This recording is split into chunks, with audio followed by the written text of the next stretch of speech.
is three-man front, day 3, SEC Football Media Days in Atlanta, Georgia. Pat, Landrum, Conrad, Molly, a host of guests will be coming through this facility. I'll get it right in a minute. Welcome into the program. Kalin D'bor just stepped off the main stage just a couple moments ago and joining us right out of the gate from AL.com. You hear him on his spectacular Taco Tuesday visits at Social Taco. We're talking about Nick Kelly from AL.com. I'm sorry we do not have chips and salsa waiting for you. Hi, Nick. Someone told me that there was going to be chips and salsa here. Well, that was yesterday. That was yesterday. If you go into the event we went to last night, there was build your own loaded nachos. Yeah. I was there, but I try to avoid you guys. Why? So. We had our own little section. Where were you? Were you there really? I was in like this little room. You shouldn't have admitted that. That's where we were. Well, I've talked to you enough this week, Pat. I've seen Landrum some this week. I mean, just like, wow. I wasn't like socially. I was like, I don't need to talk to them more. We got a lot done last night watching that All-Star game.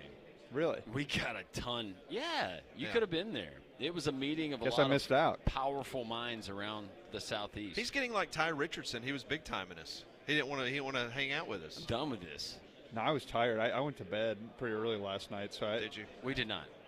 You didn't? No. Okay. Well, I mean, we didn't stay out and party. We just no, we didn't. I mean, no. Well, we left the event because we closed them down, and the game was still going on, and we're like going, well, we got to go finish watching the game. Sure. So then we ended up at the hotel sports bar. We ended up eating chicken wings at like 10:45 at night, Central Time. Is always great. About 6 hours later, but to be young, it's all like part Landrum. of the experience, right, Clark? There you go. There you go. All right, let's talk football. Kalin D'bor this morning. Your thoughts, observations of year 2 at the podium at SEC Media Days. Yeah, I just keep thinking they understand the situation they're in and the pressure they're under. I think that's very clear. I think Kalin's setting the tone of we know where we fell short, but not only addressing where we fell short, but also why we fell short. I think he understands that last year wasn't good enough. Greg Sankey talked about the 9 wins being, I think, tying a record for first year at Alabama, but it doesn't quite mean much when you come off of what Nick Saban had done and what the expectations are now.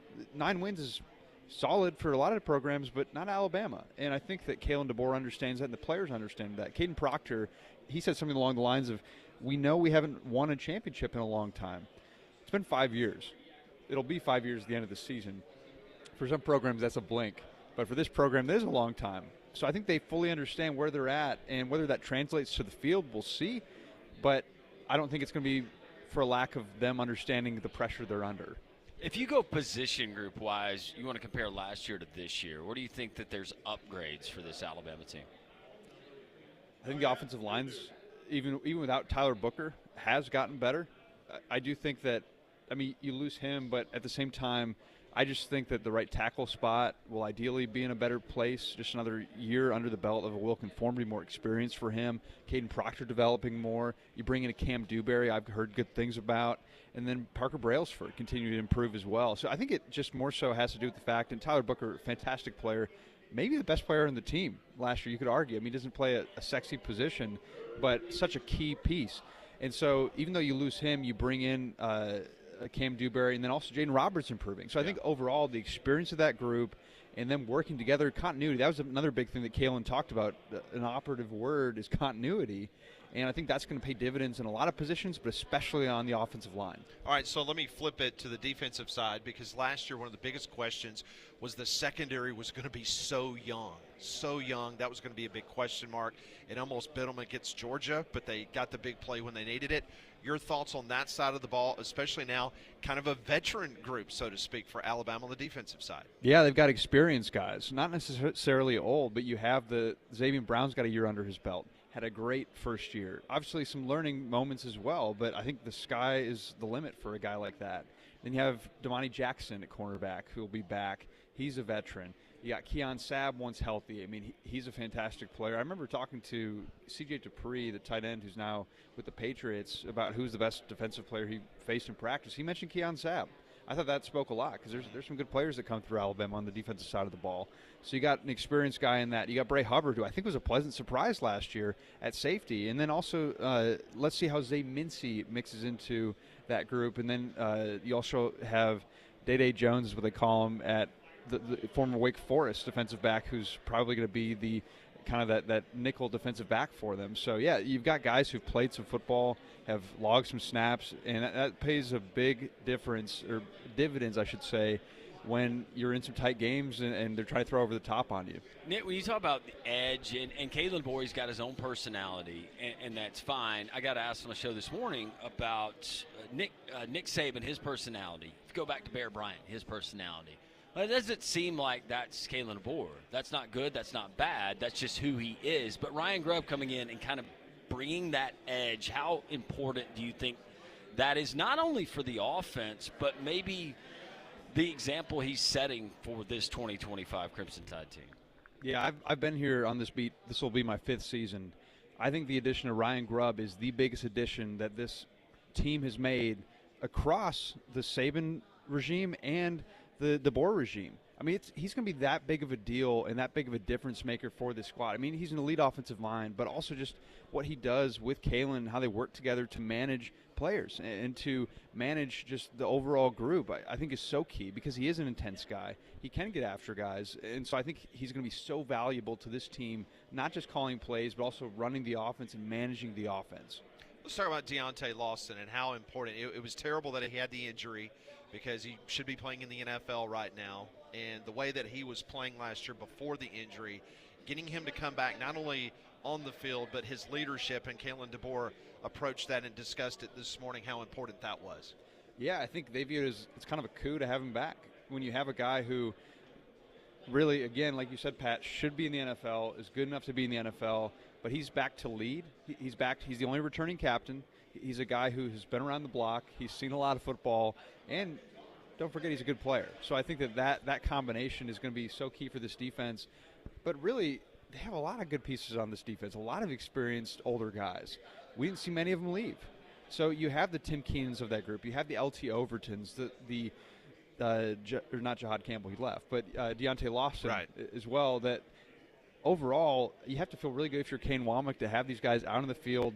And, yeah, you have the headset, but you got a lot of coaches on the field, and that's a cliche, but I think you really do with this defense. If you have quality depth now, not only in this league, but anywhere in college football, quality depth, that goes a long way, because it's so hard to find. You don't have the days of Kirby Smart or the days of Nick Saban stacking up 3 deep 5 stars. It's just not the case with the transfer portal and NIL.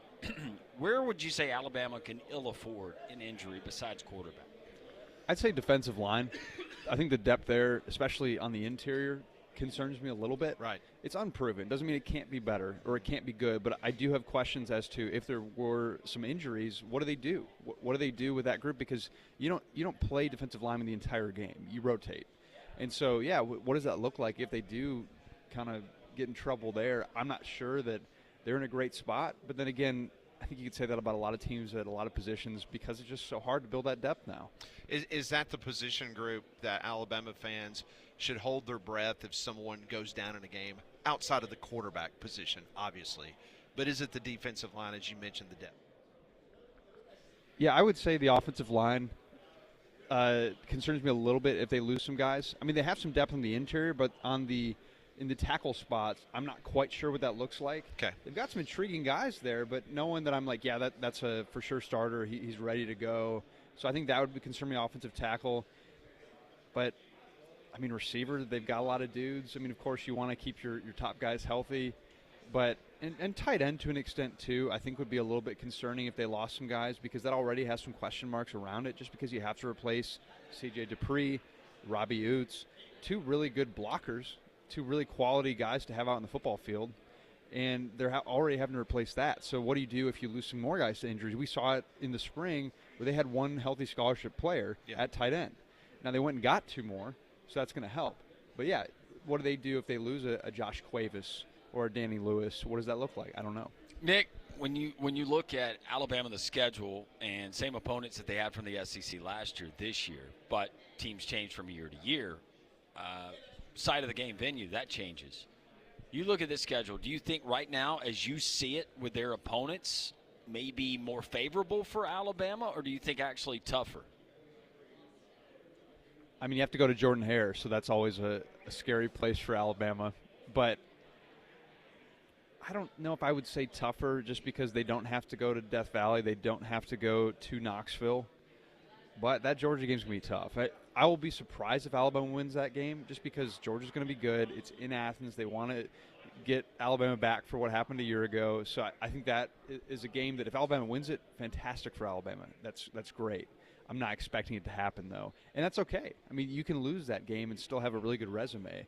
So to answer your question, though, Landrum, I do think that the schedule this year is a little bit easier, but not that much. Well, one of the teams that's been kind of polarized, and we've been talking about South Carolina. You got that game at Williams-Brice. I guess it depends on, are you getting the black mat helmets at night with all of that? I mean, it's an exciting atmosphere. Is that one of those games you've circled, or do you think that maybe we're overselling, not us, but members of the media, because of Lenore's Sellers and what Shane Beamer can do this season? Yeah, I think also because of what happened last season where it went down to the wire. I recently watched that game back. It was crazy, all the things that happened. I kind of forgot about half of them because there were so many wild things that happened, whether it be the onside kick, whether it be strip sacks, just interceptions, just whatever it was. It was just so much chaos. So I think just because of the way that game ended, you know that this game could easily be a good game as well. And so I'm intrigued to see if that transfers over or if Alabama doesn't come out as surprised as they were, I think, to see South Carolina play so well. I think it's going to be – it won't be easy, but I think they have tougher games on the road. I think the tougher game, and I say this – I know I'm a Missouri grad, but I say that this is the trap game. It's the Missouri game because it's sandwiched between some emotional games where you have Tennessee afterward. You have Vanderbilt beforehand. So there's a lot of games they're trying to avenge. But you go on the road where they have struggled. Kalin D'bor talked about that today, that they need to improve on the road. You have a game that's maybe not as much – there's not as much emotion tied to it. It might be hard to get up for. So I'm watching that Missouri game as a potential trap game. Okay, Landrum and I, we posted our SEC preseason, our predictions, first, second team ballot earlier this morning. We're not asking you how you're going to vote. But when we leave here, and based on the conversations that you've had with other branches of the media around the Southeastern Conference footprint, where do you think Alabama will be in the hierarchy of the voting of the SEC media? Third. I think people like Texas. They like Georgia, and for good reason. I mean, those were the two teams in the SEC championship a year ago, and they should be good again. So I wouldn't be surprised to see those two ahead of Alabama. Maybe Alabama sneaks into two, but I'm going to be surprised if someone other than Texas or Georgia is picked to win the SEC by our colleagues around this place. But I think that's maybe fair at the same time. So with that being said, them coming in at number 3, then we're all assuming that, yes, they are a college football playoff team.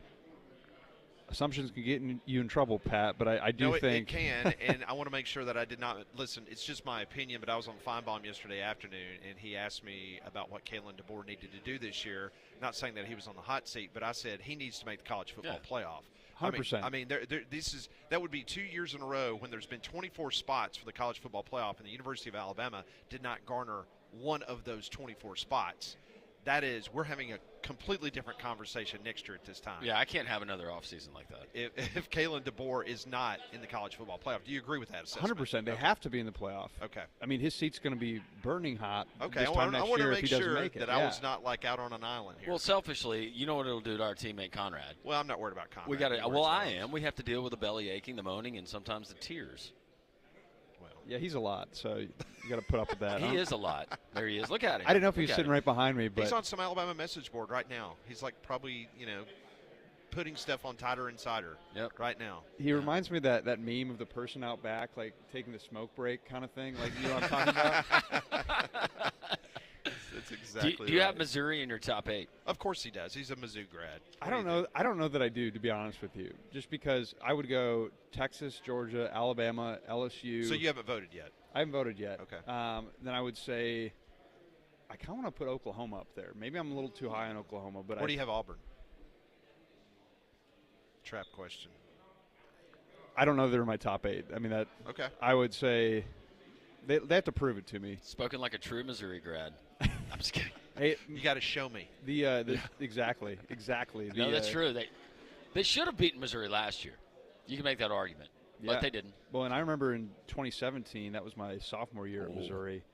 Auburn went to Columbia and just destroyed Mizzou to the point that then Coach Barry Odom, he had this fiery press conference. He was talking about that he can't listen to the third-string offensive tackle from the local high school on Twitter. Like, it was – and he's like, these aren't dark days. Like, it was – I'll never forget that press conference.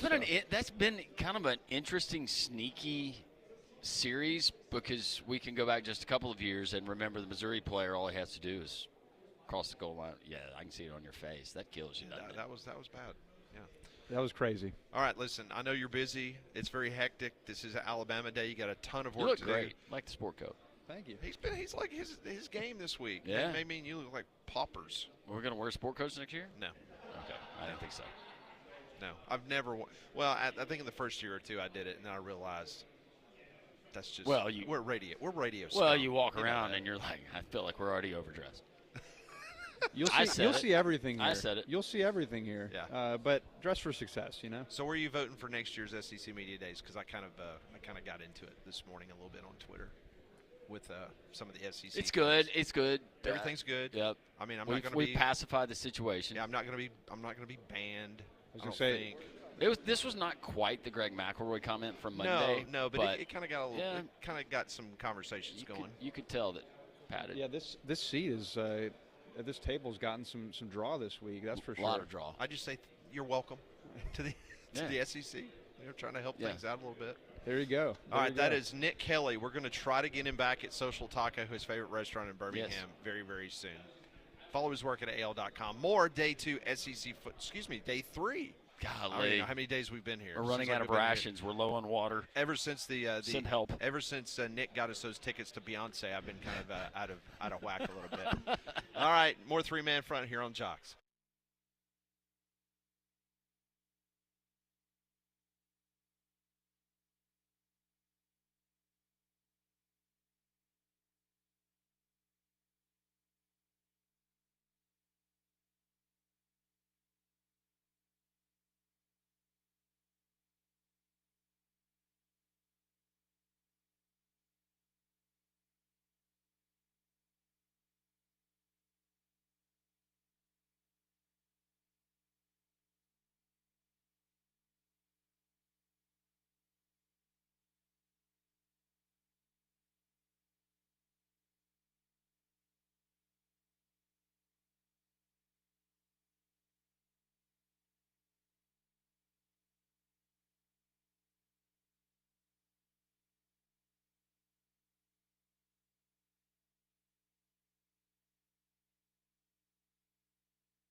It's 10:22 here on Jox. Welcome back in. This is Three Man Front as we continue our coverage of SEC Football Media Days 2025 as the Alabama Crimson Tide taking center stage here today, as tomorrow will be Arkansas, Kentucky, Mizzou, and Texas A&M. The rest of today you'll have the Florida Gators, Mississippi State Bulldogs, and Oklahoma Sooners. Conrad, you were there in the room, feet away from Kalin D'bor. You've covered a few of these Kalin D'bor press conferences. Putting your fandom aside, what you heard from Kalin D'bor this morning, do you feel a little bit more confident what this season can bring to your Tide? I would say it's pretty par for the course for what you're going to get from a guy like Kalin D'bor, as we've talked about in the past with some of his press conferences. But, I mean, he said, I guess the things you want to hear if you're an Alabama fan, right? We weren't good in the big moments last year. We know we have to be better in late-game situations. We have to be able to control our emotions better. He addressed, I know some people like to debate what the Bama standard is, but somebody asked him if they lived up to that last year, and he said no. We know that that's not where we want to be. We're competing for championships. That's what we're supposed to do at Alabama.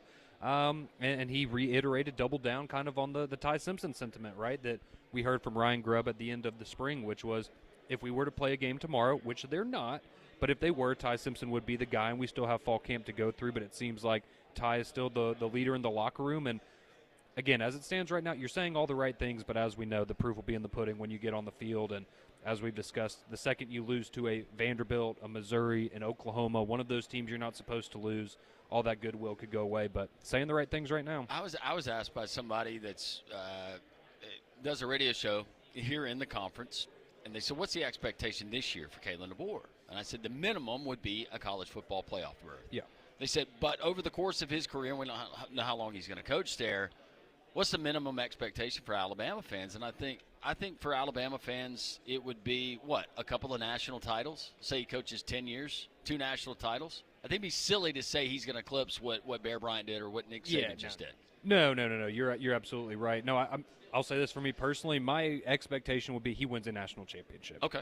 If that means he wins multiple, that would be great. And if we're talking about someone being there for a decade plus, which we know would be quite a commitment, then that's maybe when you start getting into multiple titles. But I think right now the expectation is this is a team that maybe this year could compete for a national championship. So, if you're an Alabama fan, that should absolutely be the expectation that Kalin D'bor can win a title in Tuscaloosa. So when we all arrived on Sunday afternoon, when you come to these events and we try to paint the picture for everyone, is that you have an opportunity to literally break bread and hang out, have drinks, watch TV, whatever, with a lot of other people around the conference that cover all of these individual teams. And the general feeling that I've gotten, and you guys correct me if I'm wrong, is that they truly believe that Alabama is going to be one of the top 2 or 3 teams in this conference this year, and we may be covering them right up the road at Mercedes-Benz Stadium playing for an SEC championship. It doesn't feel like during the Saban era, it was kind of the rinse and repeat. It was Alabama and Georgia, Alabama, Georgia.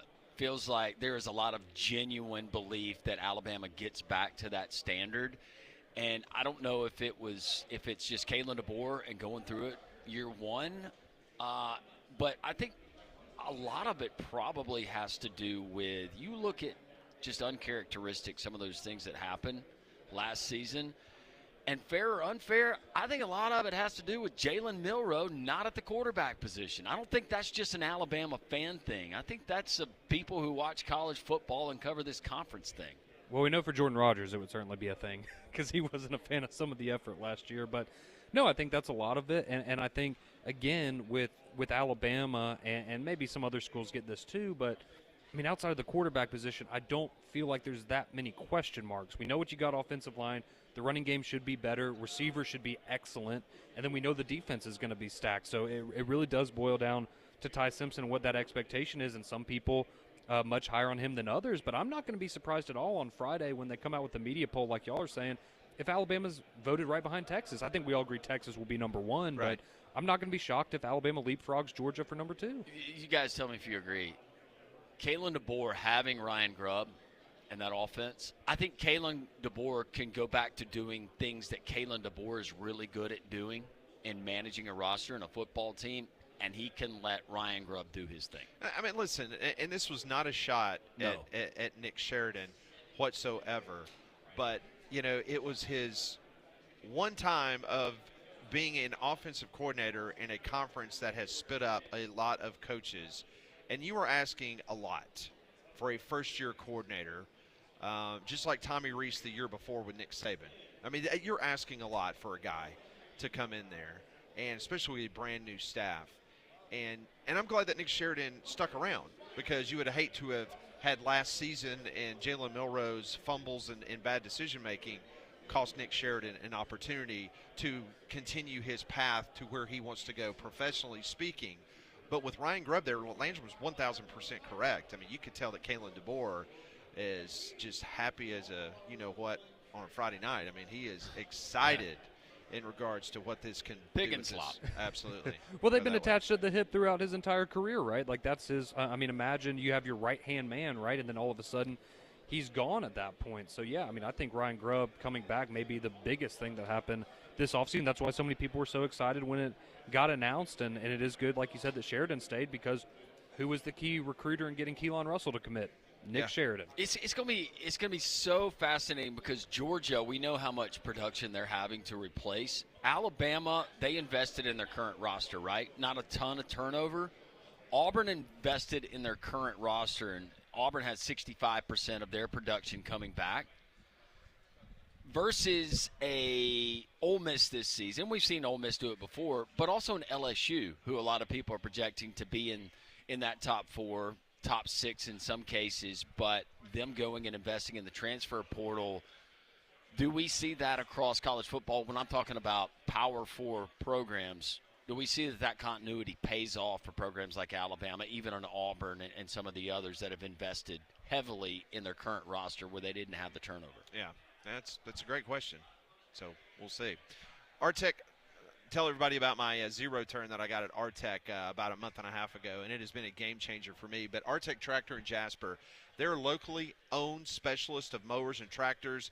They have Toros, Cub Cadet, Gravely, Bobcat, Spartan, residential to commercial trade. Can you? Okay.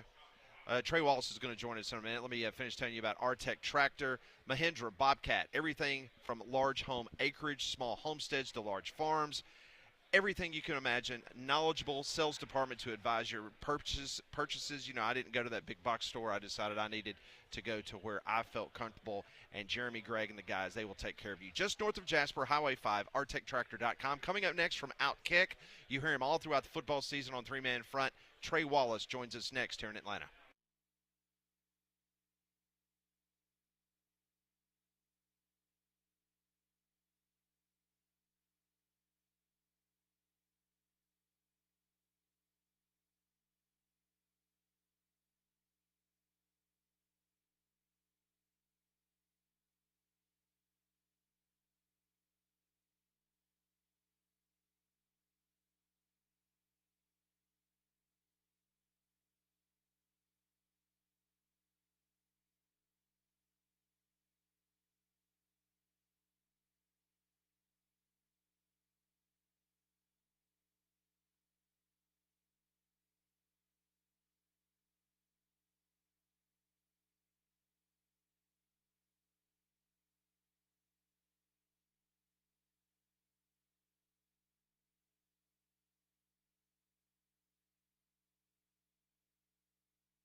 Day 3 SEC Football Media Days in Atlanta. Pat Landrum, Conrad Molly with you until 2 o'clock. Joining us here at Digital Drive.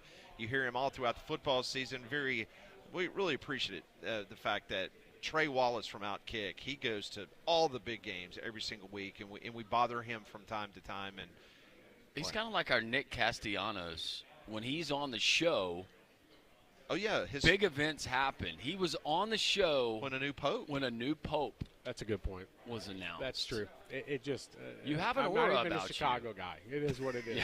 Like it just works out like that, right? I mean, it really does. Like stuff just starts to fly. That is fantastic. We were talking off the air, and we don't want to poo-poo the event here because this is kind of the unofficial start of the college football season. But gotta keep it blunt, though. Yeah, but you were you feel like we do. There is a lack of a buzz factor, maybe. Yeah. Sizzle pop. Yeah. There's no. I mean, you guys just said it. There's no buzz. There's no feeling like, oh man, I had to be here type of thing. Like, and usually that's the case for when we go to Destin for spring meetings and whatnot. Like we know we're going to get something out of that. Yes. We know that there's going to be conversations had with a lot of people behind the scenes that that are going to be useful for what we do for a living. For here, it's just, man, I mean, God bless him. I just got done listening to Jeff Levy, and I felt like I was listening to a memorial for somebody. Like I'm sorry. There's something about it. I don't know. I also think what it is too. And I love your honesty. And that's no disrespect to Jeff because I love Jeff. Yeah. We love him too. He's got a tough situation. He's got a tough situation, and there weren't a lot of questions for him, and I felt bad. But also, here's what it is too. They loaded everything up on the first 2 days. Yeah, yesterday especially. And yesterday was the day. Like, Yes. let's be honest. Yesterday was. I know Kalin D'bor is going today and whatnot, and I get that. And you got Billy Napier and Brent Venables going as well today. Like I understand, but yesterday was the big day. Arch was the story. Kirby, what is he doing? Okay, how's Steve Sarkisian handling this? I could go on. I just think that I think it's kind of gotten saturated, and I think the coaches, God bless them, I get it. They don't want to deal with all this stuff, but they also want to get in, get out, get back on their private jets, be gone within 3 hours. Is this because it's never ending. It's 24/7 around the clock. Right. It's good for our content and what we do on Absolutely. a daily basis, but it's almost like it's become the norm. Yeah. And so you really don't get anything sensational when we all convene. No, it's all we're doing. I think is having the same conversations that we'd have during the college football season. Yeah. Pretty much on a week with the same people. But I think what's happened is folks are so sick and tired of hearing about NIL. And they're so tired of hearing about the House settlement Lawsuits. and what's coming. And then all of a sudden news breaks at 11 o'clock last night from the CBS News. It says, okay, Donald Trump is going to sign an executive order for NIL. Okay, guess what? That has no legality to it, period. Right. Whatever he decides to sign, congratulations. I'm pretty sure he's doing it for another reason, to get attention off something else, but this is not a show we're going to discuss that on. Right. What I'm getting at is it caught me off guard. So it's like, okay. So I made a couple phone calls, and I'm like, you guys know anything about this? And these are people that should know. Yeah. No, we have no idea.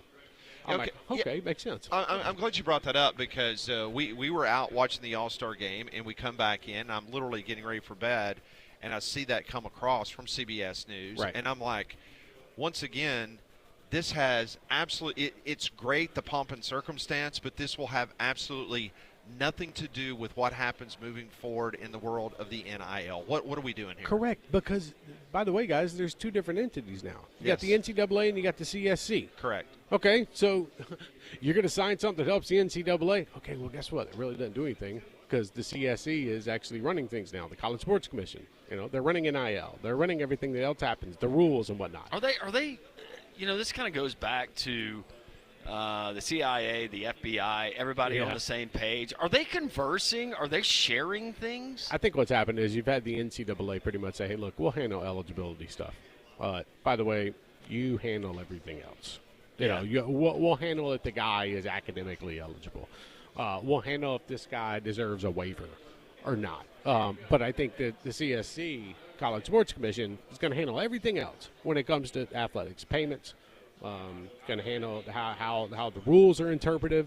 Going to handle the punishments and whatnot. You're not going to see any longer the NCAA Committee on Infractions. Like, that's a wrap. Like, when Michigan's case is done with Harbaugh and all that stuff, you won't see that anymore. You'll see this College Sports Commission. And so I think that's where it kind of gets lost and everything. I think that at the same time, we're at a time now in sports where there has been so much outside noise and not really the stuff that's going on the field. Guys, the way that I do my job has changed in 3 years. I'm not just a college football, college basketball, baseball reporter. Right. I'm a business reporter. I'm a law reporter. I'm a congressional reporter. That's a good point. And that is the most interesting part of how everything, the whole dynamic of college athletic has changed. Because like 4.5 years ago, we're sitting here talking about Nick Saban and Jimbo Fisher getting into a spat, that started at a whatever it was. I think it was the Special Olympics event in Birmingham where Nick was talking. Yep. And then all of a sudden, Jimbo holds a press conference, and we're all looking forward to spring meetings because we're like, all right, Royal Rumble's going to happen. But it's crazy to think we went from there, where the conversation was still about what's on the field. Yeah. Even during this time of year, and even during the spring, and there's Mount Rushmore time. But then we get to the point where we're still talking about rev share. We're still talking about this house stuff. We're talking about what Greg Sankey's going to do in the Big Ten, in the playoff format. Just pick it. Either we're not doing 5-11, or we're just going to stay with 12 teams in 2026, which, to be honest with you, the Big Ten and the SEC are not getting along right now. No. They're not going to publicly say it, but they are not getting along. And if you hook Greg Sankey up to a lie detector test, I'm damn sure he'd probably tell you the same thing, that, you know what, me and Tony are not really cohesive right now, and I think that's going to change. I thought it was very interesting for Tony Petitti, and listen, you've been around this game long enough, and you know how this stuff works behind the scenes. They're so calculated on what they do, and all of a sudden you don't hear Tony Petitti 1 ounce up until he does the Joel Klatt thing. When? Right before SEC football media days. Yes. And so then that the volley goes back across the court. Right. How's Greg Sankey going to handle it? And I thought that there was going to be more of a shot across the bow, kind of like we saw in Destin. That's true. And we didn't get it. And so now it will be volleyed back to Big Ten media days and see what Tony Petitti says, if anything different than what he said with Joel Klatt. Well, I mean, we saw Brett Yormark from the Big 12 say his piece last week that, hey, look, we want to fight it on the field. We'd love the 5-11. Okay, I bet you would love the 5-11. Of course he would. And I promise you that's what Jim Phillips is going to say next week at ACC Media Days. Now, will Tony Petitti, when he gets on stage in Vegas of all places for Big Ten Media Days next week, discuss, this is what our playoff format should be like, the same way he kind of discussed it with Joel Klatt? Probably. Do I think Greg Sankey says something before the end of this, to kind of add it and say, okay, volleying right back to you, buddy? Yeah, I do. Probably with Feinbaum on the last day. He'll probably say something about the playoff format, and he'll put the attention away from the SEC and put it on the Big Ten. And then we're going to get to this point where over the next 3 to 4 to 5 months, guys, this ain't going away. Like, we're going to be discussing this during the season. So if you get tired of hearing about it, it's not our fault. Don't blame the people that are talking about it on the radio, and please don't blame me that are writing about it. Well, speaking of tired of talking about it, if I hear it one more time, and I know that they're coming from, in most cases, a genuine place, but we need to do what's best for college football. Oh, gosh. There is not one solution. What's good for the SEC is probably not in the best interest of the Big 12 or the ACC or the non-power fours or non-power fives. I'm so tired of hearing that, Trey.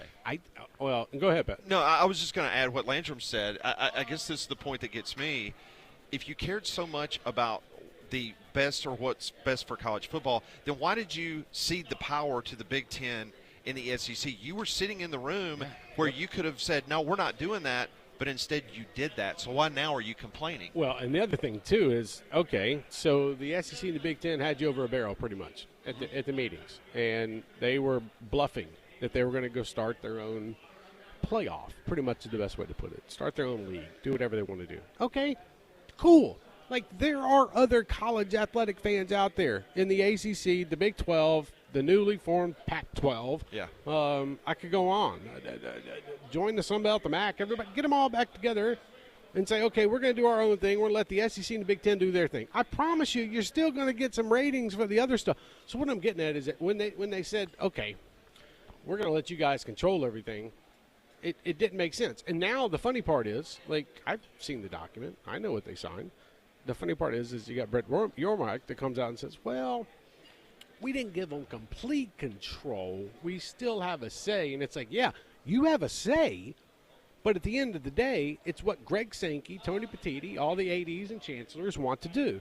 And for the folks out there that think that, and this is the other thing that kind of messed me about all this stuff, college football coaches are going to give their input to the ADs. But let me tell you something. These ADs and these chancellors do not care what the head coaches have to say.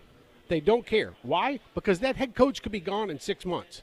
So his opinion on what the future should look like 5 years down the road, it doesn't matter. Now, would I say the same thing for like Greg Byrne and Nick Saban? No. But the first 3 or 4 years of his job, I would have. So what I'm getting at is when you hear stuff from these coaches, like Kirby Smart was talking yesterday about the format and stuff like that. Okay, Kirby and them talked about it in Destin, and that's what the SEC coaches wanted.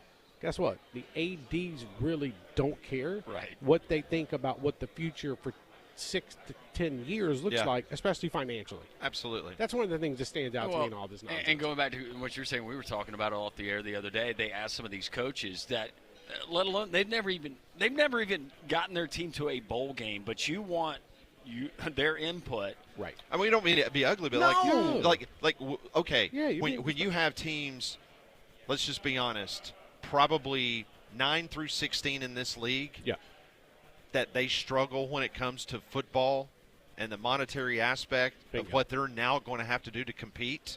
But they're in that room making decisions for the betterment of all of college football. Come on. Yeah. And I go back to, I've said it a million times, Trey. People don't understand. Like, you go to Destin, covered it for many, many years. It is the presidents and chancellors that ultimately make that decision. The first part of the week, it's all this saber rattling from the coaches. It looks good. It's why the coaches are gone after the first day. Absolutely. The real business is conducted when the coaches are out of town. That's when the presidents and chancellors, they get down to brass tacks of what they absolutely have to do from a financial point of view to make this conference solvent. I mean, look what's going on at schools around the country right now. I just saw where USC, the Trojans, came out, and their president, outgoing president, said they're going to be operating a $200 million deficit. My goodness. Yeah, so it just, what I'm trying to get at here is that if you think Kalin D'bor, Josh Heupel, Billy Napier, and blah, blah, blah are making decisions about the future, I got oceanfront property in Kentucky I would love to sell you. So it's just not going that way. So I think we're heading down a path where I do think we're going to get a decision on this format because the networks need to know. And I think it could be a one-off decision for 2026, and they kick the can down the road. So we'll see where it all ends up. It's never going to stop. I'm just glad football's here, guys. Absolutely. I really I am, yeah. Well, Trey, we appreciate you allowing us to bother you when you're on the road covering college football. You already got your schedule, I guess. I do. First week I've got the schedule. Kind of working on the second and third week. All right. We'll be in Columbus for the Texas Ohio State game. Yeah. I know. Kind of a big one. Yeah, Battle through it. I know. Battle through it. It's early in the season. Whatever. Trey, it's great to see you. Thanks, guys, Trey. y'all have a great rest of the week. Appreciate y'all having me. Thanks. That's Trey Wallace from Outkick More. Day 3. I keep saying day 2, man. It is day 3. It's okay, brother. It is day 3 of SEC Football Media Days live on Jox.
Welcome back. It is day 3 SEC Football Media Days. Today is Bama Day. The Tide, they are talking, and joining us now, Tim Keenan III joins us right here on Jox 94.5. Tim, welcome to the show, and man, I know you're ready and pumped, ready to get to practice in 2 weeks. For sure, we got workouts when we get back. Do you really today? Really, we got runs when we get back. So it's work every day. Ain't no just because we got media days, we still got that work to get. So how much different has it been this offseason versus last offseason with the new staff, and there was a lot of turnover? Well, last offseason, Coach D'bor had to get off a plane and coach spring ball. So now he's able to, he had his full offseason. He pretty much was in place. He was able to do the things that he needed to do. And you see how it worked in recruiting too, but also, as far as chemistry-wise, he's definitely, a great leader, and he's definitely a player's coach. All right, Tim, let's talk about leadership because he mentioned you this morning, you guys that are here for SEC Football Media Days. Talk about that bad taste in your mouth from last year. All the goals that you guys had as a football team fell a little bit short. How's that motivating you guys for 2025? Of course, last season was not the standard of Alabama football, and everybody knows that. So it's been a sense of urgency to, the work going to be the work. Don't try to get around it, no ifs, ands, or buts. You got to make it hard on yourself. Because you make it hard on yourself, it'll pay off later. Just being where our feet are, 1-0, one rep at a time. Can't look too far behind us and can't look too far ahead. Just playing the play that's being played at the moment. Where do you think you guys on that side of the ball maybe have gotten better, whether it's by addition, whether it's by just having another year in Kane Womack's system? Yeah. What do you think? We definitely got a lot of experience and development coming back, just them teams with Joe Burrow and that Clemson team, when they had all those guys that were able to develop and be there, those was hard teams to beat, and you see how they finished out. But, of course, we got to, work hard every day, be consistent and persistent with everything we do, and it's just a grind. In regards to the upcoming season, you said you got workouts this afternoon. You guys will get on the practice field in 2 weeks. We always hear this talk, us in the media, say, you know what, they're tired of hitting each other. They're ready for that first game. Do you guys really feel that way when you get into fall camp and you go through those first couple weeks? Are you guys just itching to hit somebody else and get to that first game? Yeah, after them, when you get them pads on, you just want to hit somebody. Yeah. But after you didn't hit somebody, you're like, this is my brother, Of course, we gonna bang it out every day. We're going to get each other better. But, I'm trying to go against somebody I ain't going to know. That way I ain't, not necessarily feel bad, but I ain't necessarily got to feel no feelings for him at all. So, having that, it definitely gets anxious at times. Offensive side of the ball. I know that you go up against those guys, but you're at practice. Ryan Grub. What is there a different edge that Ryan Grub has brought not only to the offensive side of the ball, but maybe overall?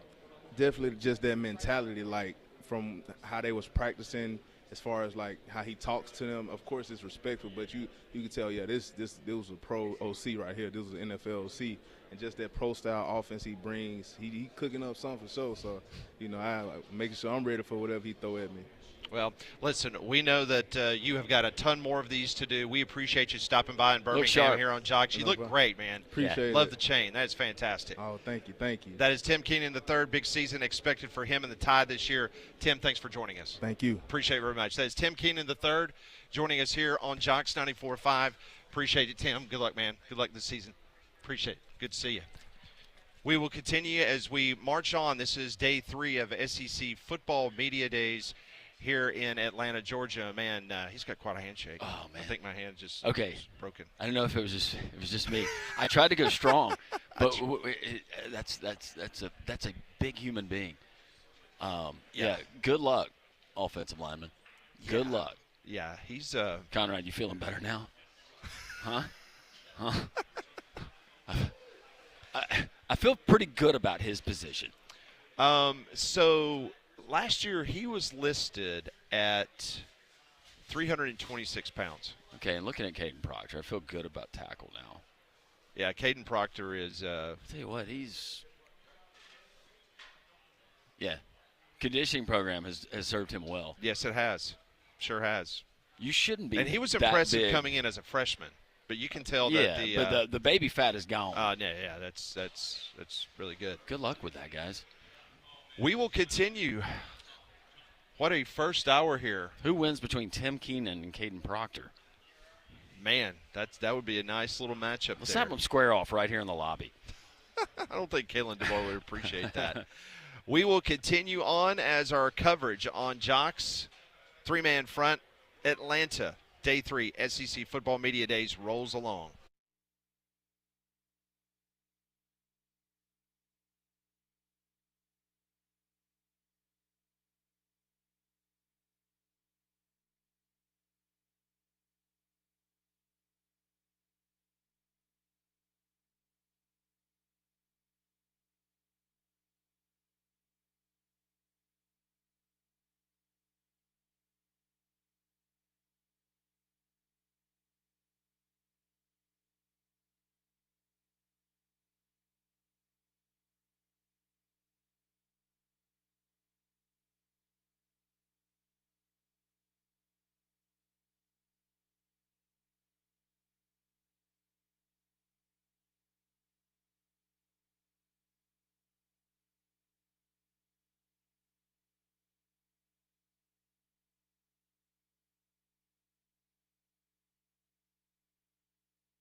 $11 o'clock, three-man front. Welcome back to SEC Media Days, Day 3.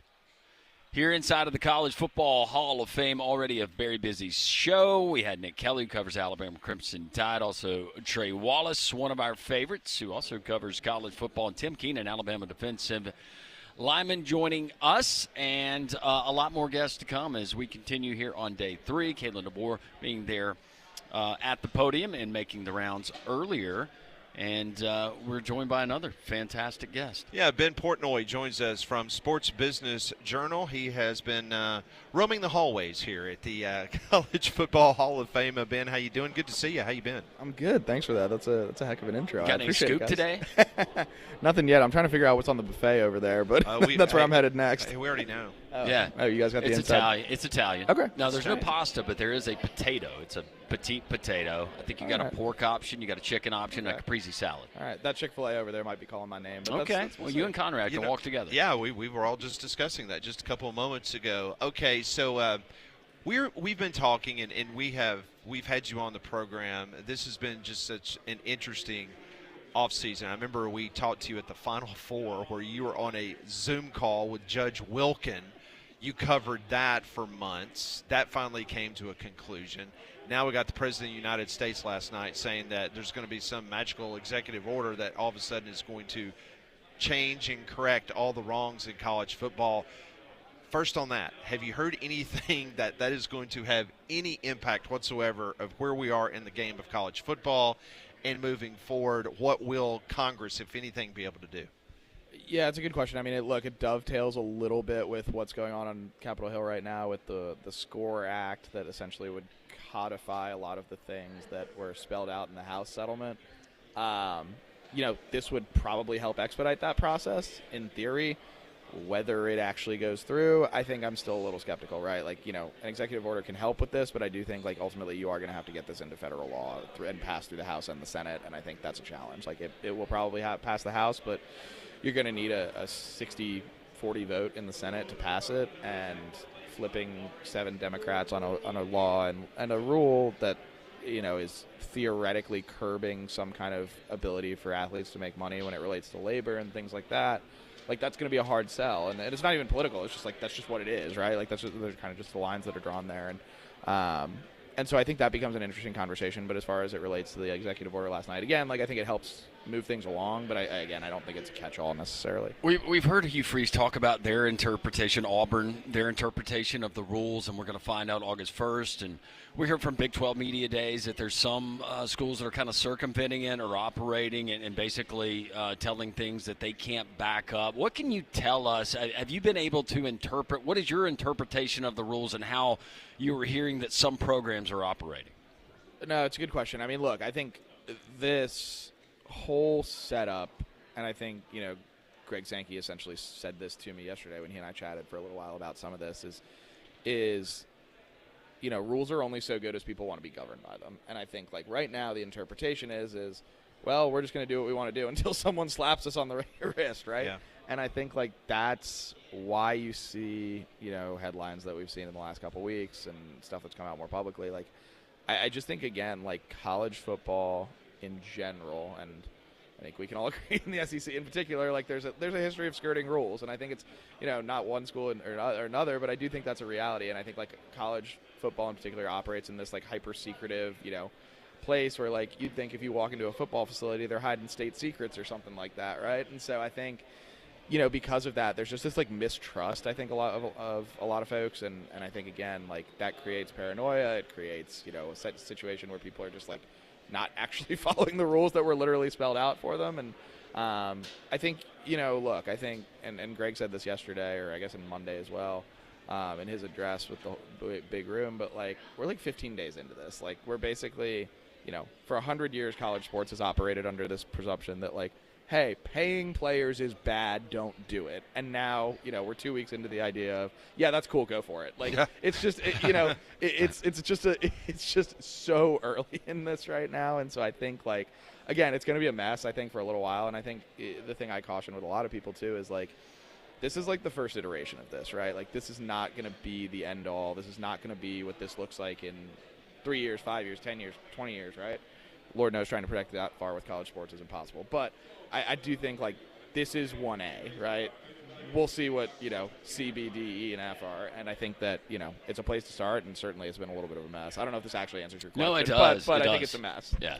Ben Portnoy joins us from the Sports Business Journal, covers, obviously, the business side of this wonderful world of college football. So let me ask you about moving forward in the college football playoff. There's a general line of thinking, especially from the Big Ten perspective. They would love to have those automatic qualifiers because they're a partner with Fox Television. Fox Television, just like ESPN and Disney, they want more games. They want more inventory. So do you believe, in just your personal opinion and some of the reporting that you've been able to do, is that why there's this big, I guess, this chasm between the Big Ten and the SEC, is because maybe the Big Ten has already said, hey, Fox, we can give you these play-in games. We can give you these other entities that you guys can put on your network. Meanwhile, the SEC and Disney, they would like that extra conference game, but they're pretty good right now in regards to where they are financially. No, I think that's a decent – I think that's a pretty good summation of it. I think that – look, I think it's an interesting dynamic because I think you've sort of got like 6 sides of the same coin here with a lot of this, right? House settlement's part of this where, schools need more money because they got to fund their rosters and things like that. Well, here's a way to get more money, more inventory. That's where we get to the 8+9 SEC schedule. If the SEC goes to a 9th game, is ESPN going to pay more for that? We don't know. In theory, probably. Same thing with the college football playoff. If you add more teams, there's more inventory, more money goes to the schools on down the line, right? So, again, these things are all sort of interrelated. And I think to what you're asking, I think there's definitely a hang-up in opinion of what this should look like, right? Like, I think the Big Ten has been vocal-ish. I mean, Tony Petitti's not necessarily one to get behind a microphone, but, it's been the perception and my reporting and others reporting, like, that's where the Big Ten stands on this, and where their athletic directors stand on this and are pushing for this as well. Whereas Greg Sankey has been really, frankly, transparent about this, is that, like, hey, we don't want this to be an automatic qualifier thing, right? And I think, the terminology I've heard from, folks involved with ESPN on this and others is, I'm paraphrasing a little bit, but it's like the fear here is if you add automatic qualifiers, you turn what is essentially a tournament into an invitational. And I think that those are two very – it's subtle, but those are two very different things. And I think that that's why you see, the Big 12 coming out in support of a 5+11 format. You hear the ACC in favor of it. Jim Phillips will talk next week at their media days. Assuredly, he will probably talk about the same thing. And Greg has been a pretty big vocal proponent of that as well. So I think it's an interesting dynamic. Like, I think that those two leagues that, look, at some point, like, the Big Ten and SEC need to agree on whatever that looks like. But at least by December 1st. Right. And, look, like, I think the thing that we sometimes forget is, like, oh, they're going to expand, is, like, they can just stick at 12. Like, honestly, it's worked well. And Greg, chatting with Greg yesterday, he said that in so many words. I asked him, and I think this was an interesting dynamic. I asked him, do you feel like sort of the persistent conversation about changing this thing has a negative effect at some point with fans, and whether it's just more broadly of like people can't figure out what this thing's supposed to look like, let alone like, and you guys are talking every year about changing it. Like, is there a trickle down effect of like people just like are like, you know what, I'm good, I can't figure this thing out, whatever. Yeah. And I think he kind of made the point. He was like, yes and no, right? And then he made the point of, with the BCS formula, a little bit different thing, different scale, different maybe power plays going on and things like that. But the BCS formula was tweaked basically every year. Like, that was part of the process. And he sort of made the illusion, and I thought it was an apt metaphor, was like, listen, like, you can have your, notes in a book on the shelf, and you can use those and refer to those and tinker with them, but you don't want to rip up the book every year right. as well. Every time you need to pull it out and you need advice. And I think, like, that's ultimately the thing here is, like, what the CFP looks like long term, we'll see. But I do think, like, again, like, there is always the option at sticking at 12, and I think that's a real possibility right now. Ben Portnoy, Sports Business Journal, joining us here on 3-Man Front Live from SEC Media Days in Atlanta. We talked to you throughout a lot of these cases, whether it's you sitting in a courtroom, a lot of long days there, a lot of probably lonely nights in hotel rooms, and a lot of brainstorming. This is big picture. We heard Commissioner Sankey in his opening remarks say that college athletics is under strain right now. But is there a point where you say, if this ever happens, there's no turning back and college athletics as we know it ceases to exist? I think we're at that point on some level of not necessarily that it ceases to exist, but that it looks completely different than it's ever looked. And I think that's kind of where we're at right now, right? Like the introduction of money and paying players and things like that. Like right now, like that is a generational fundamental change. And I think that, again, it's kind of what I said before, right? You spent 100 years saying, hey, no, don't pay players, and now it's okay. So I think that changes it inherently on a lot of levels. I do think that, look, like I think this is the conversation that comes up a lot when it comes to like super leagues and what does high major football look like moving forward with the CFP or otherwise. And I just, listen, maybe I am totally ignorant and you guys tell me and someone else could probably tell you the same, but like I just have a really hard time buying that high major college football is going to be like 35 teams. I just think it's too big, it's too broad. You have a hard time, at some point politicians get involved when it comes to that, right? Like, but I say that to say if I do think there are different realities of what schools face in the context of college football, right? You've got, 135, give or take, FBS teams. I think it's 139 now. 65 of those programs are essentially playing a different sport. Like, it's different, like the divide between the group of five and the Power Four and everyone else. Like, it's severe. And it's not a bad thing. It's just what it is, the financial realities of it.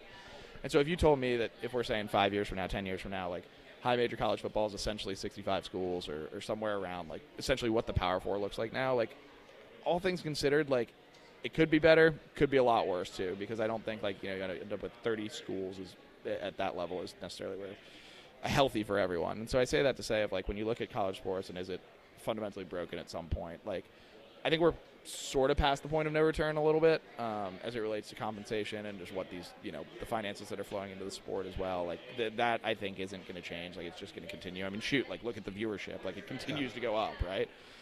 But I do think, like, I don't think college sports, a little bit semantics, and I think Greg said this yesterday, right? It's a strain, not broken, right? But I do think, like, college football in particular, will exist in some form or fashion.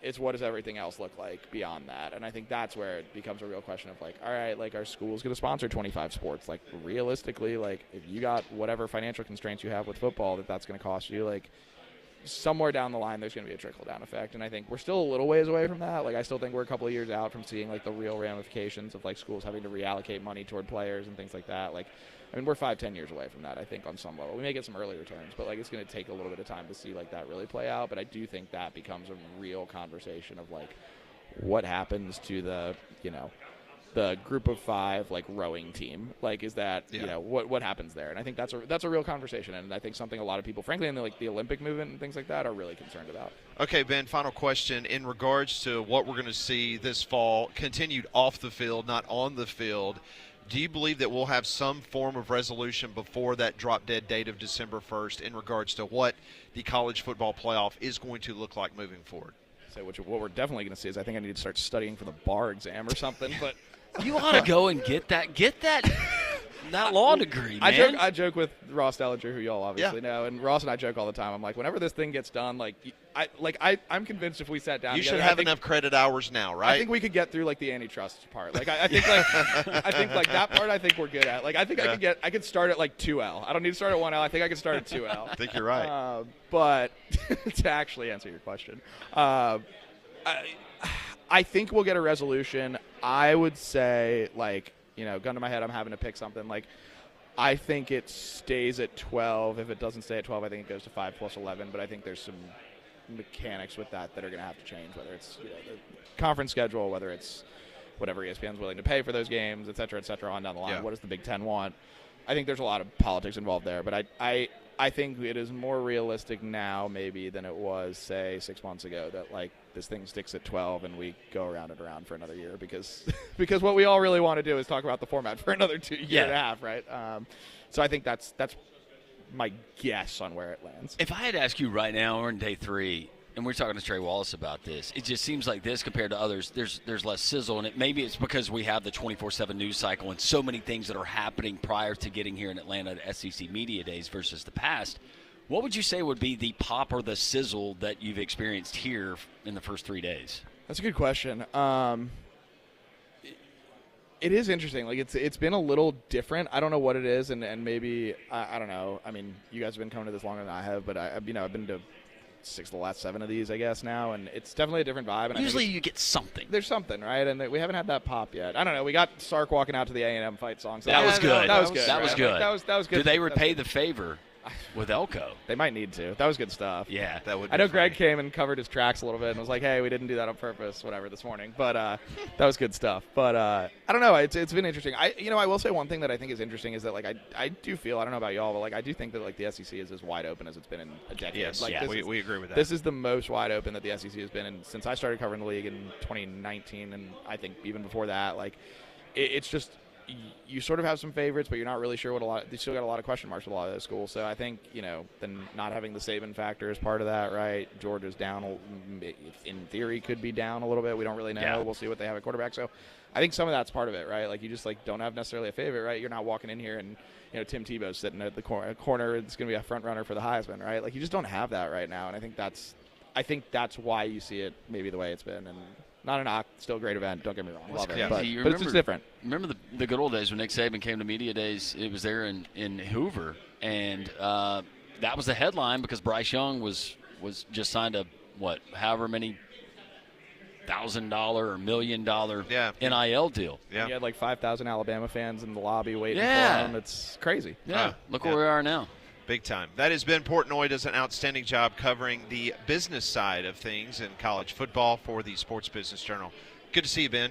Always fun. Appreciate you guys. Thanks. That's Ben Portnoy joining us here. That's right.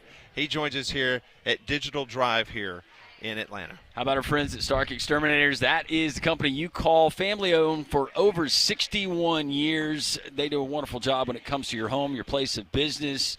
I called them several years ago. They came out to the Roberts house. They inspected it thoroughly. We had ants coming through the bathroom. They addressed that issue. But also Liam, their professional team member, he walked around the house, walked around the yard, and he said, all right, these are some potential issues that you could be facing, but here's how we're going to be preemptive and make sure you don't have to deal with that. That's how detailed they are. You're going to get that, whether it's your home, whether it's your place of business, whether it's both.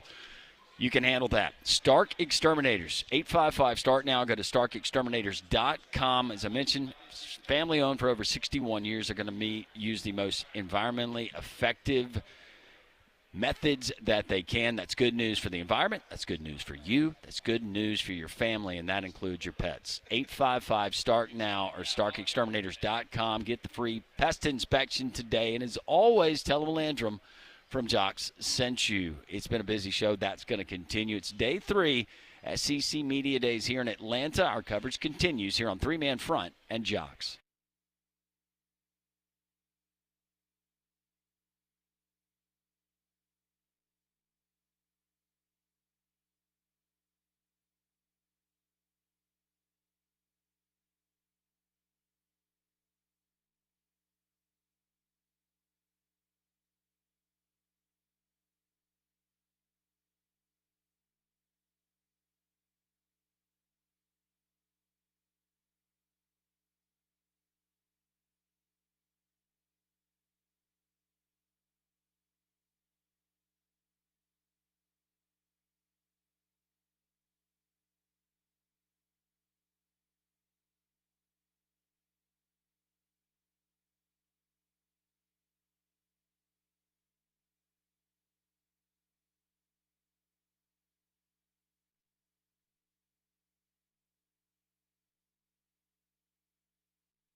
11:22, Jox 94.5. Welcome back in. This is Three-Man Front.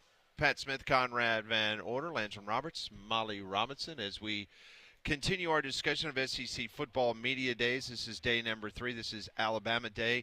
Kalin D'bor this morning, you could tell year 2 looked, in my opinion, a lot more relaxed, and I think he knows exactly where this program is. And as Nick Kelly told us in hour number 1, he understands the pressure, I think, just like Hugh Freeze does. We heard both coaches talk about that this week here in Atlanta. Well, I was asked this morning how important is what Kalin D'bor says today to the Alabama fan base. I said, well, I think it's very important, but I also that's the case for every fan base in the SEC and for all of these coaches. I compared it to a political candidate, and you're trying to rally your base and you're trying to give that message. What you're seeing with Kalin D'bor and the confidence, I think there's good reason to be confident. We heard from Tim Keenan, and having year 2, so much continuity, so much familiarity, not only with the coaching staff and the scheme, but also with one another. And there's something to be said for that, and it feels like that there's genuine buy-in with that football team. If I'm just reading through the lines, and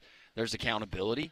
I'm not saying that there wasn't that last year, but I think a lot of those unknowns when we were sitting in these seats and talking about this Alabama team entering the 2024 season, I don't think that a lot of those unknowns are still out there. I think there's certainly a comfort level on both sides of the ball, and I think that you can obviously tell that Kalin D'bor is much more comfortable. There's no question about it. I mean, Conrad, you're sitting about 10 feet away from him this morning when he was speaking to the media. Just your overall, I guess, impressions of his verbal and nonverbal communications. I guess by Kalin D'bor standards, it was maybe a little more than what we have typically gotten, because, I mean, I think you've used the phrase word salad before, and that's what a lot of it is from him. That's a lot of coach speaking. That's all of them. Yeah, well, exactly. It is all of them. But no, I agree with what you said, where he feels a little more comfortable, and I think there's a couple things, right? Nick Saban's not here, and it's now year 2. I think he finally feels that's like really this. Good. I think he feels like this is his program, and let's be honest, last year it would kind of be hard to be addressing the media and looking back at the room and seeing your predecessor right there on the SEC Network set. So I think that's given him a level of comfortability to say, hey, this is my Alabama team, this is my Alabama program. He was very complimentary of the players that he brought with him, and yeah, I think he just has that feeling of, all right, this is actually my job now. Also interesting this morning that Mississippi State's Jeff Lebby, he is in the building, and he is getting a lot of questions about Jackson Arnold. And, as you would expect. Yeah, and he says that he has every single tool to succeed as Auburn's quarterback. He said he had all of it, and he still does. He's the same young man. And if you remember, Lebby was the offensive coordinator, helped recruit Jackson Arnold to the University of Oklahoma when Lebby was the OC there in Norman, so he has high praise for Auburn's quarterback. Well, and I was going to say this, and I don't know if this was a revelation, but I just kind of got this feeling this morning as I was there on the treadmill. I think that this is going to be a really fun football season for the state of Alabama, for not only Alabama fans, but I think that finally Auburn fans can feel confident based on roster, personnel, all of that. I don't have a whole lot of questions about Jackson Arnold and his ability. We've been doing this long enough. We can read through the BS, and we know when we're being put on or a coach is, feels like he's uncomfortable with the situation. The tone and tenor, a lot like Kalin D'bor. Hugh Freeze is night and day different as far as it looks like his comfort level, especially in his quarterback and his offense. And then hearing Jackson Arnold yesterday kind of reinforces that thought. I think that Auburn has a much better season than they've had in the last few seasons, or I don't know. I don't guess it's few anymore. Several seasons. And I think that Alabama gets back to the level, I'm not saying national championship, but certainly the level that Conrad and Alabama fans expect. Well, I think what we all hope for is whether, whatever side you're on is, I've talked to people about it this week, is you want that Iron Bowl game to, remember back in the 2010s where it felt like essentially every year the winner of that game was either going to play for a national championship or you were at least going to play for an SEC championship, and it meant so much. It was arguably the most impactful game of the entire regular season because of that, and we, honestly just haven't had that in a handful of years now. And I agree with you completely where I think Hugh Freeze feels more confident what he's done recruiting-wise. You're not hearing well, one more year or, we still need to fill out the roster with 4 and 5-star guys to be able to really compete at the SEC. They've gotten there now, and I think he's aware of that, and he knows that this is the time to strike, and we'll see if it actually plays out this season. But I'm 100% with you. I think this could be the most exciting season we've had for Alabama and Auburn combined in easily the last 5 or 6 years. And unlike the last few seasons with Auburn, specifically in their roster, you could look at guys, and if you're a hopeful, optimistic Auburn fan, you're going, well, maybe this guy, he can be better than projected. He can do better things. Now you look at that roster, you compare it to other schools in the SEC, and I think that there is that belief, and we've heard so from Jackson Arnold. He thinks that Auburn's capable of winning every game on their schedule. But I think you can realistically say that when you compare rosters now, it is apples to apples. Maybe not depth-wise across the board, but everybody. That's a new day in college football, Pat. Everybody's dealing with depth and quality depth. You're just not able to stack it up like you used to. There's no question about that. Also this morning, Kalin D'bor, he was asked about our teammate starting this controversy earlier this week, Greg McElroy, in which Greg McElroy made a statement with Paul Feinbaum about Nick Saban potentially coming back and coaching again in the college realm. And Kalin D'bor was asked that this morning, and he said he's one of the greatest ever to do it, so he's earned the right to do whatever he wants. Talking about Greg? Just talking about Nick. No, well, Greg's great too. Yeah. Yeah, that's a good response. Yep, it sure is. So, very interesting. They just won't go away, will it? I guess that's the sizzle. That's still the sizzle of SEC so. Media Day so far. Yeah. A comment that got misinterpreted by our teammate, Greg McElroy. Mm-hmm. Wow. Still being asked about it. Oh, you still got time, Pat. You can kick that in. I mean, I don't want to get into it, but. Well, yeah. I thought it was an innocent tweet this morning. No, it was an innocent tweet. But apparently it turned into. But I feel like in the discussion we had after that, when you were talking about it, and somebody that was involved that would be in the know, I feel like we kind of made things right. I thought it was a great conversation. It was a great conversation. Yeah, so we'll see what happens. And I can't wait to go there. I've never been there. All right. Well, I tell you one place that everyone needs to go if you're looking for a brand new GMC, and that's Courtesy GMC in Trussville, right off of exit 32 I-459. The inventory at Courtesy, it's outstanding. Plenty of models to choose from: the Yukon XL, Acadias, the Terrains, trucks like the light-duty Sierra or the mid-size Canyon truck. The pre-owned inventory is outstanding. They have 9 acres of inventory that they have for you to choose from. Take the next step by requesting a quote. You can go online at courtesybirmingham.com. You can schedule a test drive. Go see them off of I-459 in Trussville, exit 32, or check out their inventory again at courtesybirmingham.com. When we come back live from Digital Row in Atlanta in the College Football Hall of Fame, we will talk to Billy Lucci from TexAgs.com. We'll see where he has the Aggies and that team down the road in Austin, what he thinks about the Longhorns. That's next on Three Man Front.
The theme song for Steve Sarkisian yesterday. Just kidding. That was kind of a big faux pas yesterday here at the old College Football Hall of Fame as Steve Sarkisian came out to the fight song of the Texas A&M Fighting Aggies. So we'll see if Elko gets the the Eyes of Texas coming up tomorrow when he's here. We'll talk to Billy Lucci from TexAgs.com coming up in just a couple minutes, get his thoughts on the Texas A&M Aggies for 2025. Abide Roofing, I've been telling you about them for some time now. I trust these guys 100%. You know, safety's always first, always. They use the latest tools. They follow the highest safety standards in the roofing business. They keep everyone and everything protected from start to finish. Built to last, no compromises, only the best materials. Make it onto your roof, guaranteeing durability, weather resistance, and lasting value. 25 years plus of trusted experience with decades of combined industry knowledge. Abide Roofing brings expertise and confidence to every project, whether it's a couple shingles that need to be replaced or a full roof replacement like I had to have done by Travis Lloyd and his excellent local roofing team. They can take care of you today. Just simply call them, 205-922-7134. They can come to your house and give you a free estimate, get on your roof, and give you a true assessment if you've got any issues. And if so, they can deal with your insurance company, and they can take care of you. Go to their website, abideroof.com. That number again, 205-922-7134. That's Abide Roofing. You know, Pat, in talking to folks, we do believe that it's somewhat wide open, the SEC. I told you yesterday, I think that 1 through 11, I think the league's going to be pretty strong this year. Texas A&M is an interesting animal. Just based on last year, there's questions about Elko, but we knew they had players. They still have players, and they've been able to add to that. But Texas A&M seems like they've kind of been lost in the mix in a lot of the preseason discussion, not only here in Atlanta, but from the national media. No, you're right. And it's interesting because you and I, we sat down and we were filling out our ballot for the SEC preseason predictions. And there was a young woman that works for TexAgs that was standing there by us, and you got into a conversation with her, and I'm not going to disclose what she had to say because we just wanted to get her opinion. Just trying to get a feel of what Texas A&M. Yeah. And, she definitely gave us the impression that it's going to be a good year, but maybe not in the top 4, the top quadrant of the league. I'm not picking them to go to the college football playoff, but what is a good year anymore? Like, how do you judge a good year? I think now it's college football playoff. I mean, especially when you have 12 opportunities for a team to make the college football playoff. Right. And you don't find yourself doing that, that becomes a problem. And I think Kalin D'bor, if he doesn't get Alabama to the college football playoff this year, that's going to be a problem. Because Alabama was not in a situation, and Texas A&M wasn't in a situation.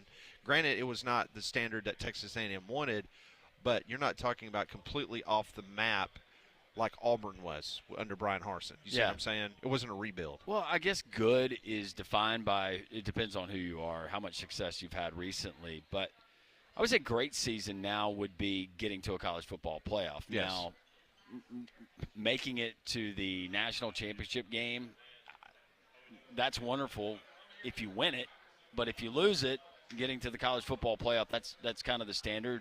Used to be like making the NCAA tournament if you were a basketball coach. And then for some coaches, like if you were the coach at Kentucky, well, the expectation was, well, you better at least get to a Sweet 16 or you better at least get to an Elite 8. Now for some of these other programs, and you're being realistic and you're looking at your roster, I think a good season now in the SEC with 6 teams and with a transfer portal and NIL being what it is, I think that you can look at 8-4 now. 8-4 to me now looks different than 8-4 might have looked 2-3 seasons ago. Does that make sense? Yeah, it makes perfect sense. And I think it goes to the direction that we all believe that this conference is in this year on the field, which is it's going to be a little bit more wide open. There's so many more questions than solid answers in regards to the top tier, in my opinion, about Gunnar Stockton, Arch Manning being given the reins of Steve Sarkisian's offense. We all think he's going to be able to succeed, but can the rest of Texas? I mean, they've been playing at a high level the last couple of years, but they lost a lot of guys to the NFL, something that Texas has not been used to the last few years of having to worry about talent leaving for the National Football League. So we'll see exactly what takes place. But this is definitely one of those years at SEC Media Days where I think Texas will be the number one pick. I would be shocked if they're not. Yeah. But after that, man, I think it's. Is it going to be Alabama too? Is it going to be, LSU? I think LSU is going to get a ton of love. LSU is in. I would be absolutely floored if LSU was outside of the top 4. Yeah, I think there's no question that it would not shock me at all if I open it up on Friday morning and they say that LSU is number 2. I think there will be a solid contingency of our media brethren. They'll be voting Texas number 1 and LSU number 2. I still, though, believe that while it might not necessarily be there, I think they're going to be really good. With Georgia, and just based on what they've done, I think it's going to be a lot of muscle memory for some of these folks, and that they're buying that Georgia has all of those pieces in place, and it's proven.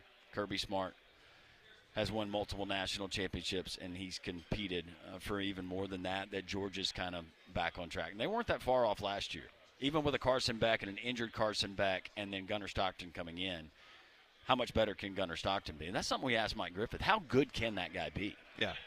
And we've said it before. When you come to these events, and it was muscle memory. It was Alabama, Georgia. Alabama, Georgia. You got Georgia won this year, or you Alabama? Most of the years it was going to be Alabama. It's just going to flip-flop. Okay, they're going to see in Atlanta. Who do you got winning this year? Yeah. That was the standard operating procedure. Now, that's not the case. And that's a testament to the league being a little bit more wide open, and because of the transfer portal and NIL. Well, I'm so thankful that we don't have divisions anymore. I like the divisions. I know you did, but for scheduling purposes, can you imagine if we still had the same setup? I don't think that there would be this excitement, this intrigue, I don't know. This is really hard to predict. Back when we had the East and we had the West, now we have more of those crossovers, more of those matchups that we used to not get as much, and that's going to have more of an impact and kind of goes in line with everything else with all the money and the portal and the turnover. Is that old tree leaning too close to your house? Don't wait for the next storm to make that decision for you. Call Golston Tree Service, 205-337-4443. Your trusted local experts in fast, affordable, and professional tree removal, trimming, and cleanup. Licensed, insured. They're ready to handle any job, big or small. Call Golston Tree Service today, 205-337-4443. Golston also offers that 24-hour emergency tree service. Take advantage of Golston Tree Service today at 205-337-4443. More from SEC Football Media Days. This is Jox. This is Three Man Front.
11:46, Jox. This is Three-Man Front Live, SEC Football Media Days in Atlanta, Georgia. Oh, sounded just like it. There he is. Good old George Strait. Yep. Is he a Aggie fan or a Longhorn fan? Or does he like the Red Raiders? I don't know. Not really sure. I don't know if he was friends with the big Mega Booster. You know where Molly likes to go hang out? Nebraska games. Well, besides Well, that. Diamonds Direct. Oh, yeah. That's right. Well, She loves the champagne. Well, I was going to say, besides a Husker game, Diamonds Direct is my favorite place to spend my time because it is not your typical jewelry store.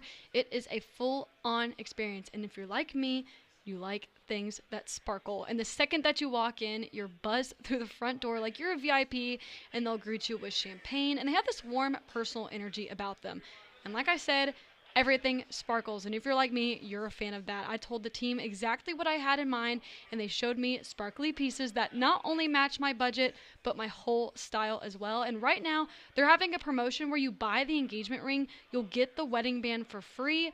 I'm serious. That's not just a promo that you'll see every day. So it's not just shopping. It's a date with Diamonds Direct. I'll tell you what sparkles is some of that Nebraska memorabilia from years past. Yeah, it's got a lot of it over here in the College Football Hall of Fame. Molly, you would love it. I don't know if you've been to the Molly, College have you and Football your Hall of family Fame. been over here before to the Hall of Fame? I've never been to the Hall of Fame, but I've stayed at the Omni before because I used to have a ton of dance competitions in Atlanta growing up. So I've been kind of around it, but I've never actually gotten to go you through. and your mom and dad need to You'd come like in it. here. Yeah, it's very nice. Yeah. I've always wanted to, just Very nice. You'd never really had the appreciate time. Nebraska's great history. 'cause Hey, there's a we're lot of deeply rooted in tradition. Yeah, we were looking at some of the old Bill Walsh Sega games, and Nebraska, that was back in their heyday, and you had Nebraska folks that were featured there on the cover. Yeah. We were reminiscing, like, golly, remember when Nebraska was really good at football? Yeah, I miss those days too. That I wasn't alive I think for. a lot of fan bases miss those days. Yeah. So what I'm about to tell you, this is something that I bet you we're not going to be talking about or seeing very much in the future.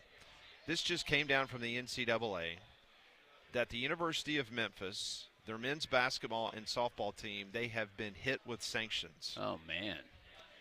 And this is the violation summary. You ready for this? Uh-huh. Academic integrity violations. Uh-oh. It occurred at Memphis when former academic counselor Leslie Brooks paid 2 softball student athletes to complete coursework and to provide test or quiz answers to a men's basketball student athlete.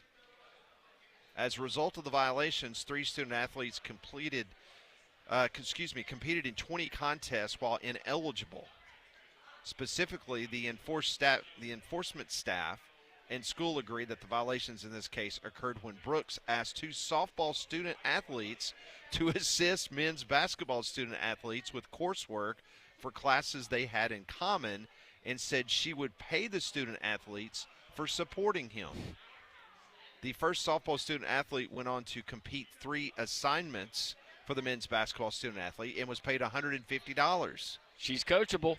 The second softball student provided the answers to 5 tests and 4 quizzes, plus the answers to an additional 2 tests and 1 quiz directly to the men's basketball student athlete. She was paid $400. Whoa. So you had one that got paid $150 and another one got paid $400. So here's the penalty summary for the men's basketball and softball team at the University of Memphis. 2 years probation, a $30,000 fine, plus 1% of the combined men's basketball and softball budgets, a 10-year show cause order for Leslie Brooks, who was the academic counselor. If employed by an NCAA member school during that time, she'll be prohibited from participating in any athletically related activities during the show cause period, and a vacation of records for all contests in which student athletes completed while they were ineligible. So that was 20 basketball games. So does that mean that UAB gets the wins against Memphis? I'm guessing they do. But what I find more interesting is apparently, Pat, academics in school still matters. Well, at least in Memphis, or according to the NCAA. Why would, well, There's a lot of questions there. How was this uncovered? Who squealed? That's a good question. Do not have that answer. But $150 and $400 for this. Let's not pretend that this doesn't happen. I mean, see, Conrad, this was the old school shenanigans that we used to love to report on all the time when it comes to the NCAA. And what's the probation? 2 years probation and 10-year show cause. What's the 2 years probation? It's just don't have any more trouble, I guess, in this 2-year window. Don't do it again. Yeah. Slap on the wrist. Vacation on Wednesday. That's why I'm interested. If their last case, the NCAA, is Michigan, do you think they slap them? And if they do, in the program, does the College Sports Commission, do they appeal it to the College Sports Commission, and the College Sports Commission come back and say, yeah, you're actually one of our bell cows. We need Michigan. What happens there? I don't. This is so weird. I don't think it's going to be that severe, whatever happens to me. I think they're going to be okay. Because, as you said, kind of need them. Yeah. And that goes not just for Michigan, but a lot of schools. Absolutely. A lot of them would be right here in the SEC, if we're being honest. You hit them where it hurts, and that's the pocketbook. Don't make them ineligible. Don't even reduce scholarships. Just cut how much money they can pay. So what would send a message, all right, if the cap's 20 and a half, $15 million, so you I guess fine them $5 million for their next year's budget? I would say 3 to 5. 3 to 5? Yeah, $3 to $5 million per year budget. That'd get their attention. Yeah. But do you think they would do that out of concern of, they'll just take all the money and give it to football players and not give it to – it'll impact, I guess, the other sports more than football? Maybe you have some legalese and some fine print that prevents them from doing that? I don't know. Because everyone follows the rules, even if it's in the fine print, right? Yeah. I'm not saying that this was right, and I can appreciate the academic integrity because regular students, I'm guessing, probably didn't have the benefit of having other students that were set up by a faculty advisor or whatever this lady was to help them with their schoolwork. But it happens on every college campus, even with regular students. You know that, Conrad. Absolutely. I mean, here's how many papers did you do for other people? None, but when I fell down the cave, I did actually get an exemption my first semester where people would help me do my homework because I couldn't get to class because I was in a wheelchair. So I got help my first semester. Well, I mean, I could get to class, but they were sympathetic. Oh, okay. Because I was in a wheelchair. It was hot. It was August, September. It's hot. Come on, man. So this is part I love. So there's no television penalty. There's no postseason penalty. You're on probation 2 years. There's no reduction in financial aid. There's no recruiting. You can't go off campus and do this or that. There is the show cause penalty for the athletic advisor who got, obviously in trouble for, I guess, making all this happen. And there's a vacation of record because there were the 20 games, and we've discussed this before. And the only school I ever remember doing this is 1 year when Alabama had vacated a win because of their NCAA problems. Vanderbilt the next year in the media guide took the win. I remember that. But I think that was the next couple of years it was fixed. In regards to, I don't think they took credit, but they absolutely took credit the next year. When Vanderbilt gets hammered in 5 years for transgressions that happen, last year's football roster, does Alabama take the win? For some reason, I don't think so. Probably not.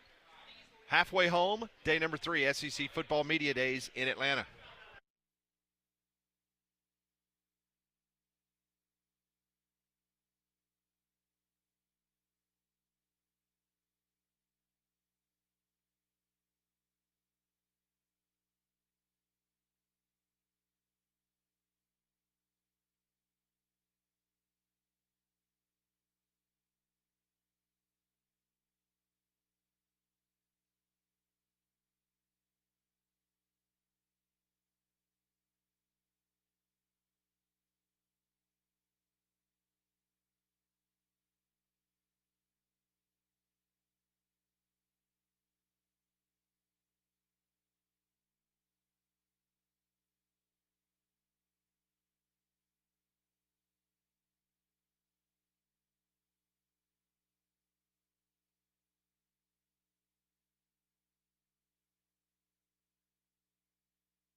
It is 12 noon across the great state of Alabama. Welcome back in. This is Jox. This is three-man front. Pat Landrum, Molly Conrad with you until 2 o'clock. We are day 3 SEC Football Media Days, and it's really cool because he's our neighbor this week. He is. J.D. Pickell. We have not been very neighborly. No, I told him I feel bad because I didn't bring a casserole over to him when we first got here. It's J.D. Pickell. You watch him on 3. Does an outstanding job covering college football. You're our neighbor. Have we been good neighbors? It's been phenomenal. The parties didn't get too loud, did it? No, I mean, music's been at a great volume. Y'all have been very courteous. Nobody blocked your driveway. Nobody's been parking on the sidewalk. That's awesome. I would hope y'all would feel the same way. But you've been great. Okay, just making sure. No, y'all have been great neighbors. This is fun to be coming over for the dinner party right now. Well, listen, we were kind of talking off the air about it, and we've had this discussion with other members of the media. Not quite the buzz that we were all hoping for. We still got a day and a half, so maybe, the mic will be dropped somewhere in the next 24 hours, maybe. I mean, I was grateful for your coworker, Mr. Greg McElroy. That's right. In the first few hours, like, hey, Saban could come back. And I know we've since revisited that and clarified and cleared the air, but sure. That was a little bit of a little caffeine shot to the that was system, good, wasn't it? Which was fun. Yeah, it was fun. But I'm with you, waiting for something a little more. That was kind of the appetizer. Is that entree still out there, or are we just doing tapas this week? Is it finger food, or what are we doing here? That's a really good point because we've asked a couple of our other friends that have stopped by today what's kind of been the sizzle, the highlight of the week.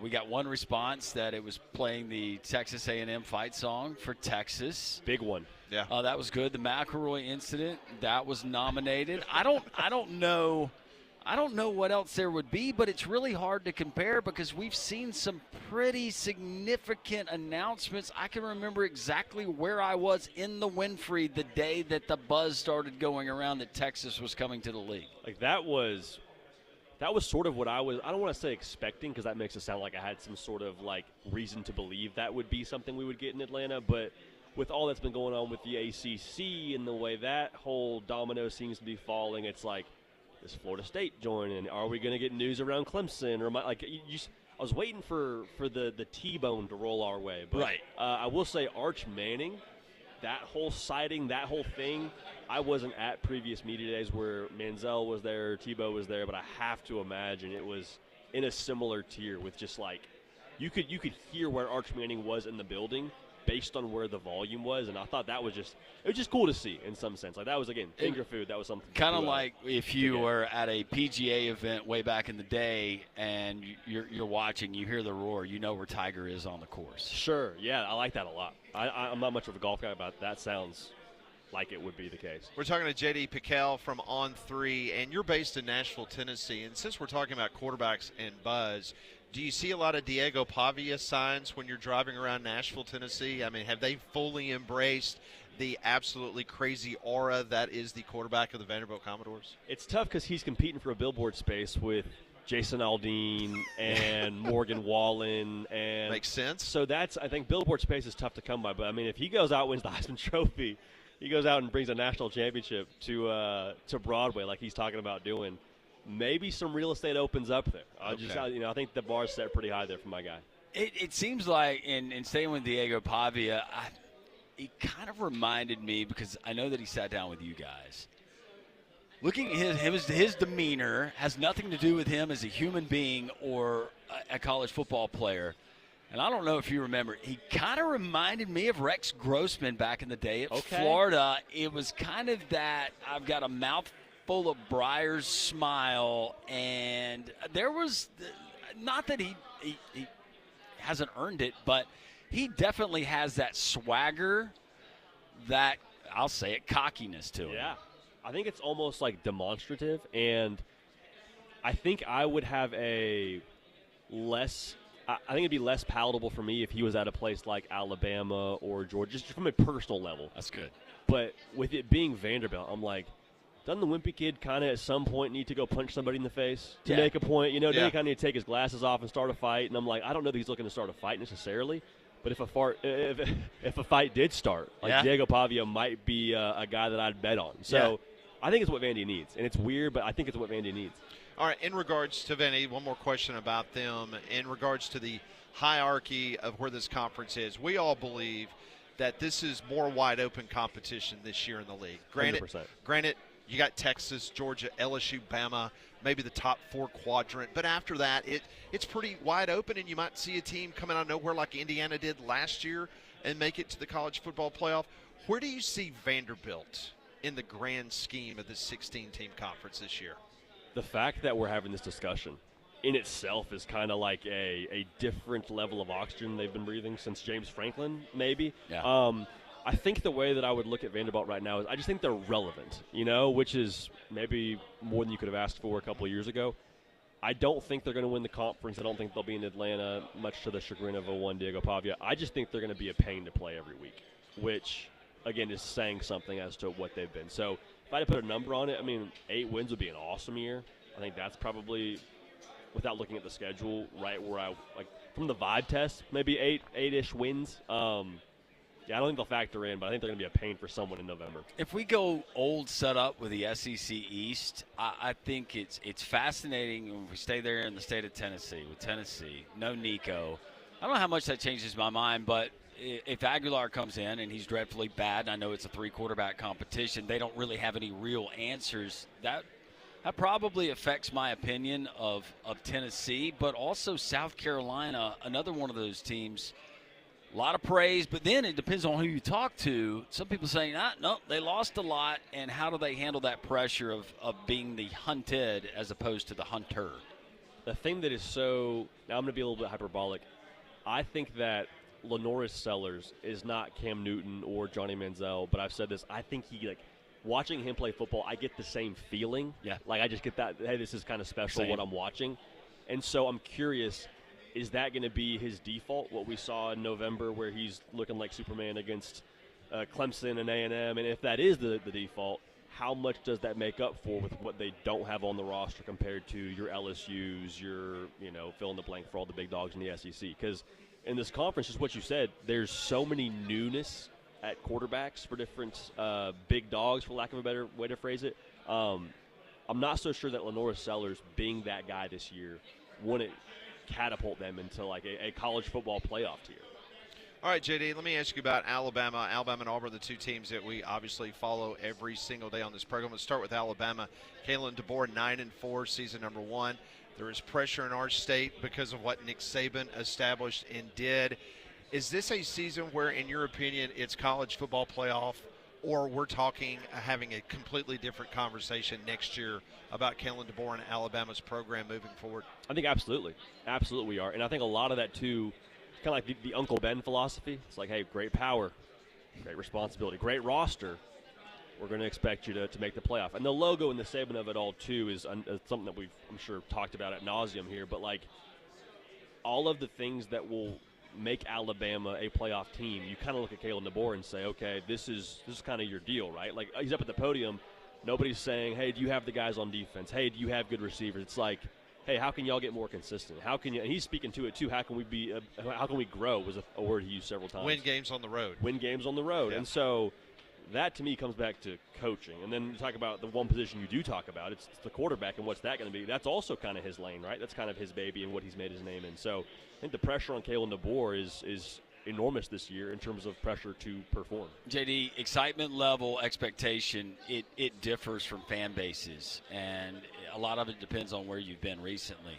For Auburn and Hugh Freeze, I do feel like not only digesting the comments of him, listening to Jackson Arnold, knowing what that roster is and the investment they've made, the continuity, all of that good stuff, I feel like this is the first year in, if you want to go back to pre-2020, where Auburn fans have a legitimate reason to be excited about a season.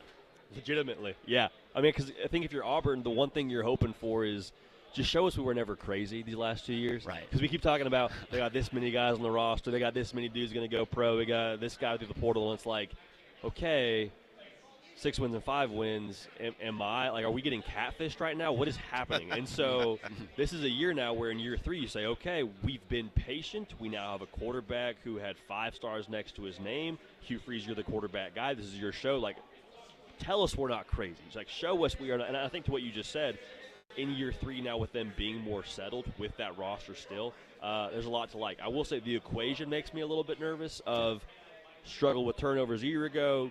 Go get a guy from Oklahoma who struggled with turnovers himself. So that whole thing is, I'm sure, going to be fascinating to watch, and we'll have all of our attention. But yeah, to what you said, Auburn, like this is the year now. We go make some noise and pop a little bit. I know Matt Moscona. He's a friend of our program. I know you've talked to Matt Moscona before. They went and got 18 guys out of the transfer portal, talking about LSU. Where's your feeling on LSU?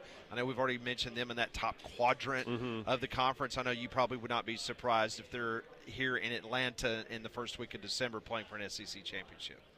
So we're kind of into that part of the year where we kind of start to hone in on our predictions. I'm not sure if y'all have made like official playoff picks or national title picks on the show yet. No, not yet. Is that coming though? It's like post-media days? Yeah. Yeah, we'll do it.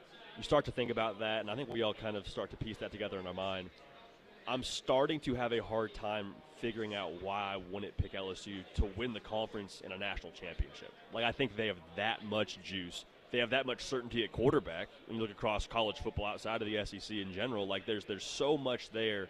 And the instant rebuttal, I think, is, well, but Brian Kelly. And it's like, yeah, hasn't won the big one.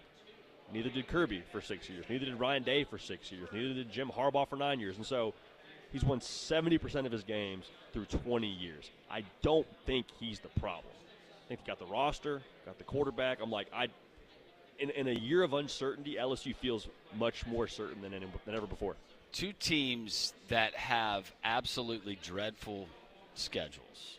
And we talked about these same two teams last year. But the expectations, and I feel like they kind of get – they could screw up a lot of seasons. Oklahoma and Florida. What's your take on those two? Because both feel really good about their quarterback situation. And they should. And I will say this. I think Oklahoma is probably the more stable of that group, just from what they have on that roster plus their coordinator and quarterback combination. Like, we know they work well together. I'm not saying DJ Lagway and Billy Napier aren't going to be awesome, but I'm a little bit like, hey, I think we'll be good, but like let's turn this thing on and double check everything works properly. Like, we're still talking about DJ Lagway and the injury stuff, which makes you a little bit more uncomfortable as that progresses. I like Oklahoma more than Florida. Wouldn't be surprised if either won 9 games. But, yeah, I want to see Florida in a larger sample size be a consistent player in this whole thing. What about Ole Miss? Austin Simmons, a lot of buzz for him. We saw him in that impressive drive, and it was just one against the Georgia Bulldogs. Where's Ole Miss fall in with Jackson Dart gone? I'm glad you mentioned that drive because I'll say I'm a married man. I have an 8-month-old at home. I fell in love with Austin Simmons in that drive. Looked great, didn't Platonically speaking. I was like, this guy graduated college at like 12 years old, whatever it was. Like, this guy's that's a real deal. And that drive, too, it was interesting. Ole Miss was down a touchdown when Jackson Dart left the game. Georgia's got, 3 first-round picks on that side of the ball, maybe more with, the Young Bucks. And Kiffin's like, no, Austin, we're going to sling it. I threw the ball 5 times, pushed the ball downfield. Like, that to me just told me everything I need to know about how much Kiffin trusts that dude. And if Kiffin trusts him with his quarterback track record, I'm buying Austin Simmons stock. The main two that there's a lot of buzz around, well, I guess 3. We've already talked about Alabama. But Georgia and Texas, you mentioned Arch and the expectations there. It could be really good, and he could be a significant upgrade from what they had with Quinn Ewers. But it was the offensive side of the ball that kind of struggled. They couldn't slay the dragon that was Georgia. Two teams have to face off. Open up with Ohio State on the road. I don't know if I'm totally buying Texas. I feel like last year, if there was going to be a year where they were to seize the moment, that was Texas's time. There's more questions this year about this team that I have than I did last year. And then for Georgia, I don't know. Gunnar Stockton, it's not the same Georgia that we had the copy and paste from year to year that we did just 3-4 years ago. Yeah, it feels like Georgia's going to have to shapeshift a little bit, right? Because last year you got Carson Beck throwing it all over the place. Now you got Gunnar Stockton, and it's like, I think he can get it done, but is he going to be a first-round draft pick like Gunnar? Like Carson Beck was projected to be last year in Dallas. Speaking of Texas, I'm of the opinion that I think the roster around Arch is so solid to where if he's just average from the months of September to November and turns it on in December, then I think I'm more in on Texas. But I think what you said is fair. Like, we get so ahead of ourselves because of the last name and say he's going to be this, going to be that. It's like, man, we don't know. We haven't seen enough of him to make a call either way. And Gunnar Stockton, kind of same deal. I like the guy. Not as much hype as Arch Manning. I liked what I saw against Notre Dame, but like we don't know. which roster, which staff does a better job supporting their quarterback, I feel really good about Sark with the quarterback. Final question for J.D. Piquel from On3 joins us right here on Digital Drive Row in Atlanta. The college football playoff, that is something that we keep waiting on. We talk about what's going to happen next year. You personally, where do you fall there? Do you like the 12-team current format? Do you want to see moving forward a 16-team playoff, the 5-11 format, the Big Ten format? What does J.D. Piquel like? If I can't put the genie back in the bottle and go back to 4, I think less is more here, personally. I think the further we go, and a lot of people have said this, but the further we go down the line of let's add 16, let's add 18. I know the NCAA is like the tournament is the most extreme example of this, but like I appreciate college basketball in March. I haven't been invested in a college basketball game in the regular season, I think, like ever in my lifetime that I'm not there in person. And that's sort of the magic of college football is that, hey, we got Arkansas and Bama this week. Arkansas is not good, but if Arkansas beats Bama, that changes the entire conversation in the month of December Absolutely. and November. And so I think that's a slippery slope we're going down. I would keep it at 12. I would do no auto bids. I think it is advantageous for us to reward teams, not conferences. That's good. We will keep the grass cut. Let's do it. All right. Let's do it, man. Anytime you need anything, you don't be a stranger. We're neighbors. You knock on the door. Come over. Our house is ready. your house. Yeah. I appreciate that. And likewise, if you guys hear a ruckus over there and you're not, just don't call the cops right away is all I'm saying. Just give it a little tap on the door. Yep. We'll turn it down. We'll be respectful. If it's another time, feel free to call 911 and get this thing going. That is J.D. Piquel. Does an outstanding job covering college football for On3. You can watch his show. It's a must-see on. You do a great job, man. Thanks so much. I really appreciate that well. very Thank much. you. That's J.D. Piquel. We're live here in Atlanta, Day 3, SEC Football Media Days.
Back in Atlanta, day 3, SEC Football Media Days. Where we will be next year at this time, we have no idea, Landrum.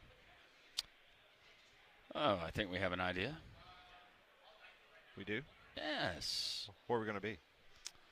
Not here.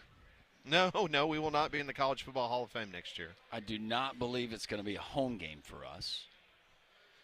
That's just my personal opinion. Mine too. I've said that from the get-go. I think it will be a destination city. Think so? Mm-hmm. Like Malibu?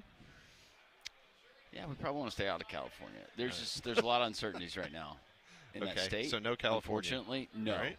I'm not going to rule out Florida. Not going to rule out the state of Tennessee. I'm not going to rule out Louisiana. I think Texas may be too soon. We're going to Shreveport next year? Could be. We've got a wonderful gambling scene there in Shreveport. Mm-hmm. I'm not going to rule out the state of North Carolina. Yeah. Okay. It's interesting that you would say that. Yep.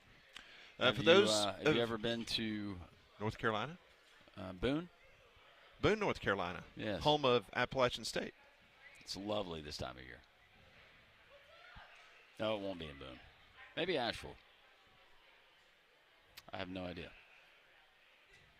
What? What do you think?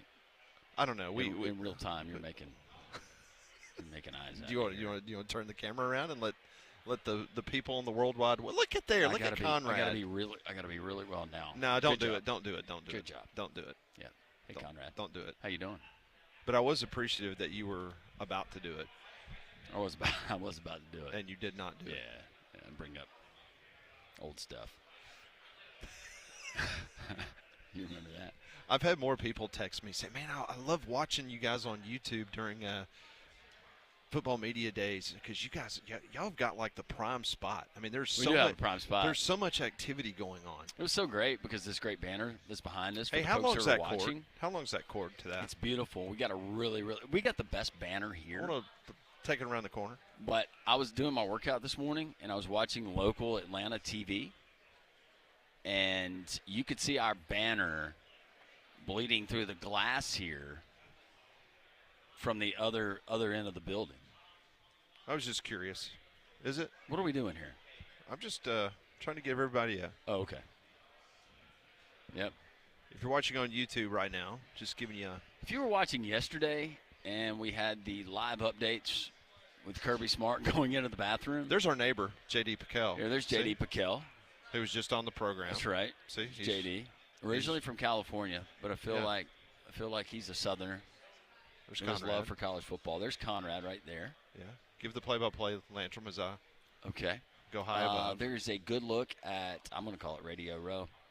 Radio Row. Yeah, this is just one. I mean, it goes all the way around. Show the Travis Hunter case right there. One of the best players we've ever seen. Yeah. College football in the secondary or at wideout. Yep. One of the guys with the stars, 5 stars probably were not enough for Travis Hunter coming out of high school. And there you see our good friend, the Southern gentleman. How much if he had gone to Florida State? Who? Travis Hunter. Oh. How many more wins does Florida State have last season? I think Travis Hunter at Florida State is good for at least 4 more wins last season.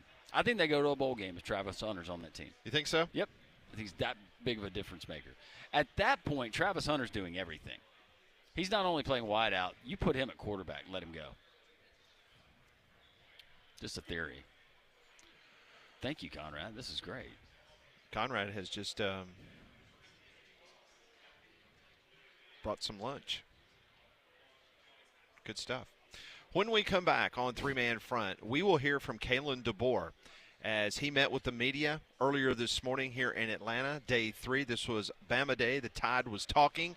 We'll hear from Kalin D'bor next on Three-Man Front.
12:28. Welcome back into three-man front. Conrad, Pat, Landrum, and Molly here with you until the 2 o'clock hour, broadcasting live from day 3 of SEC Media Days. We're up here on Digital Drive at the College Football Hall of Fame in Atlanta, and today has been an exciting day, as you would expect, with the Alabama Crimson Tide in town. You had Kalin D'bor at the podium earlier. You had Deontay Lawson, Tim Keenan, and Caden Proctor making the rounds with the media. We fortunately were able to sit down with Alabama defensive lineman Tim Keenan for a few moments there. And Kalin D'bor, as we discussed, maybe a little more confident, a little more comfortable this year. Nick Saban not here with the media, and now maybe feeling really like this is his program going into year 2. So some big expectations for Kalin D'bor and the Alabama Crimson Tide.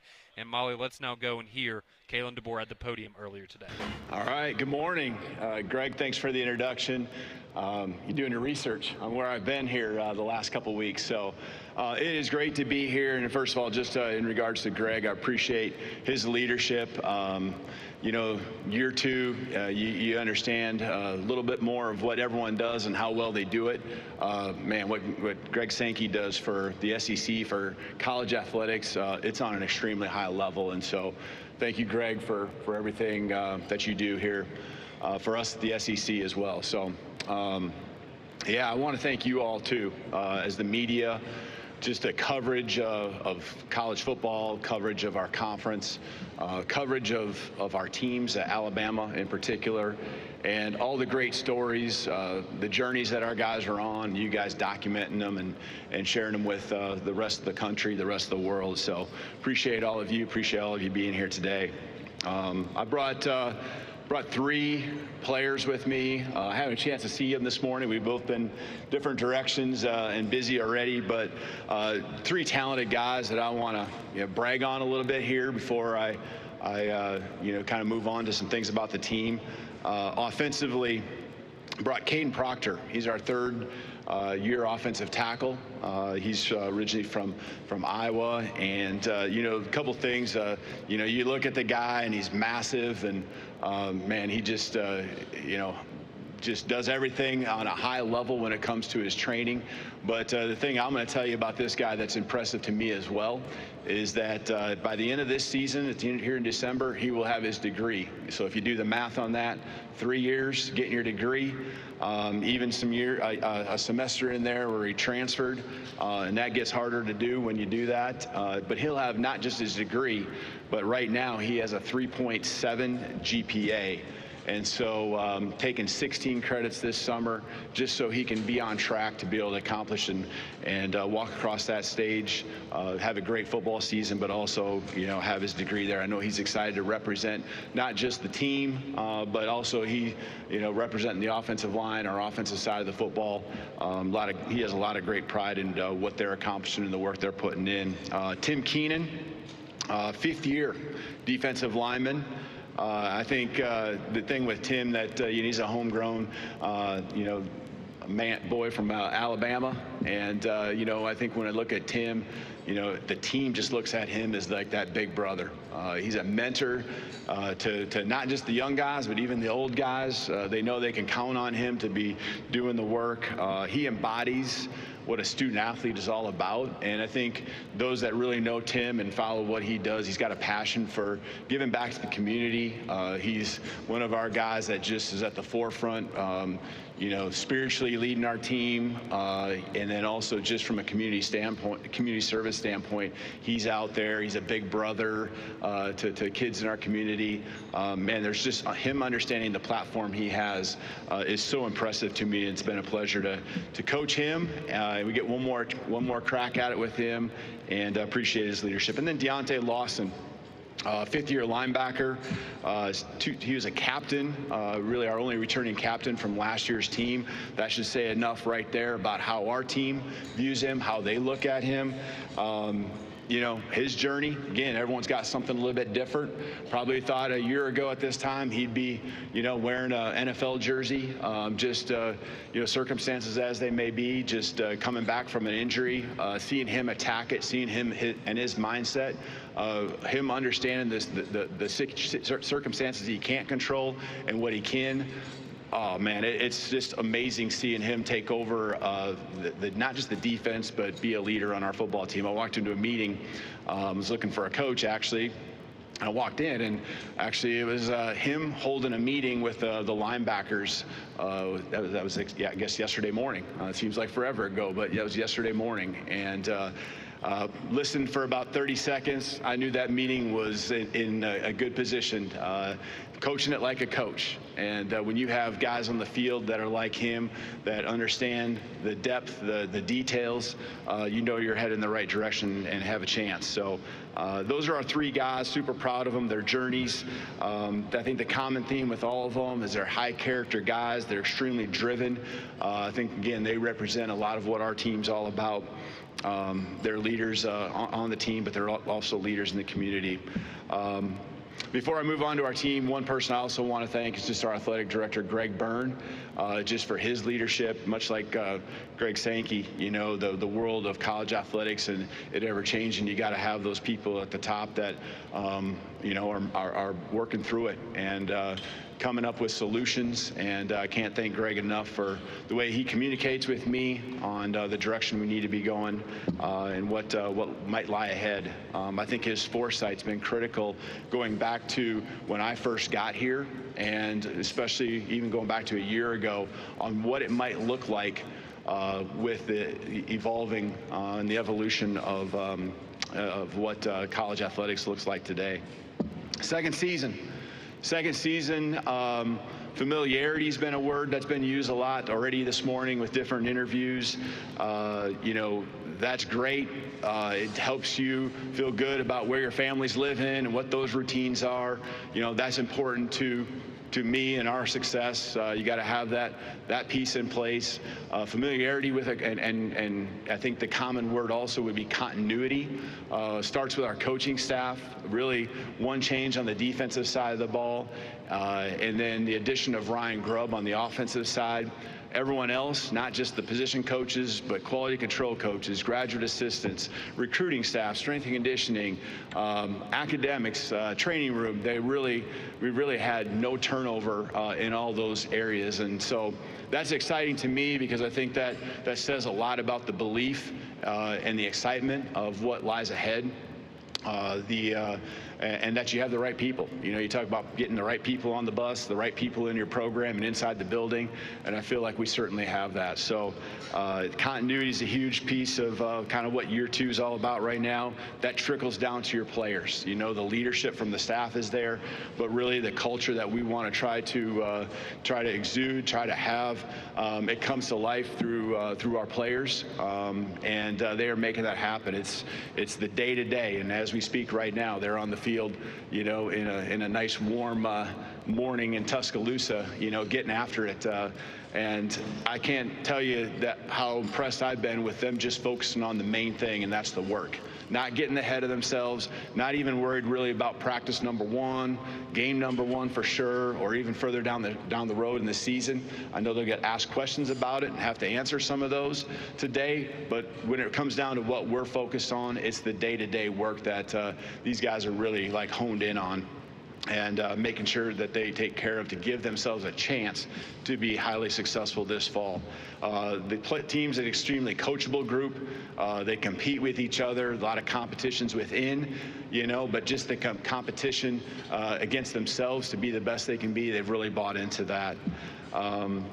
You know, when it comes to who we lost, really 8 seniors last year, 3 on defense, 2 on offense, 3 specialists, which, you know, got asked that question really the first time in a long time talking about our specialists. It's one of the positions and one of the areas you always kind of look past. But as much as we played young guys, we played, I think, the most freshmen on special team snaps in the entire league, and I really think it wasn't even close. There was also 3 specialists, punter, kicker, and long snapper, that were mainstays in the program for quite some time, or had a lot of experience playing at a high level. So we replaced all of those guys, and that would probably be something that we really gotta work through, and got a confidence and belief in the guys that are in our program that they'll step up. So, you know, we're right at about 17 seniors, so that's double what we had a year ago. We did lose the 3 guys to early outs in the NFL with Jalen Milroe, Tyler Booker, and Jahad Campbell. Deservingly so. Those guys getting their opportunities to go make the most of it at the next level. So experience, and I think really when it comes down to where do you want to improve, where do you need to get better, it's reps. You know, all of us get better at our jobs by taking more reps. You know, myself as a head coach at this place here at Alabama, you guys in your roles, our players, and then it's reps together. And so again, familiarity, continuity, repetitions.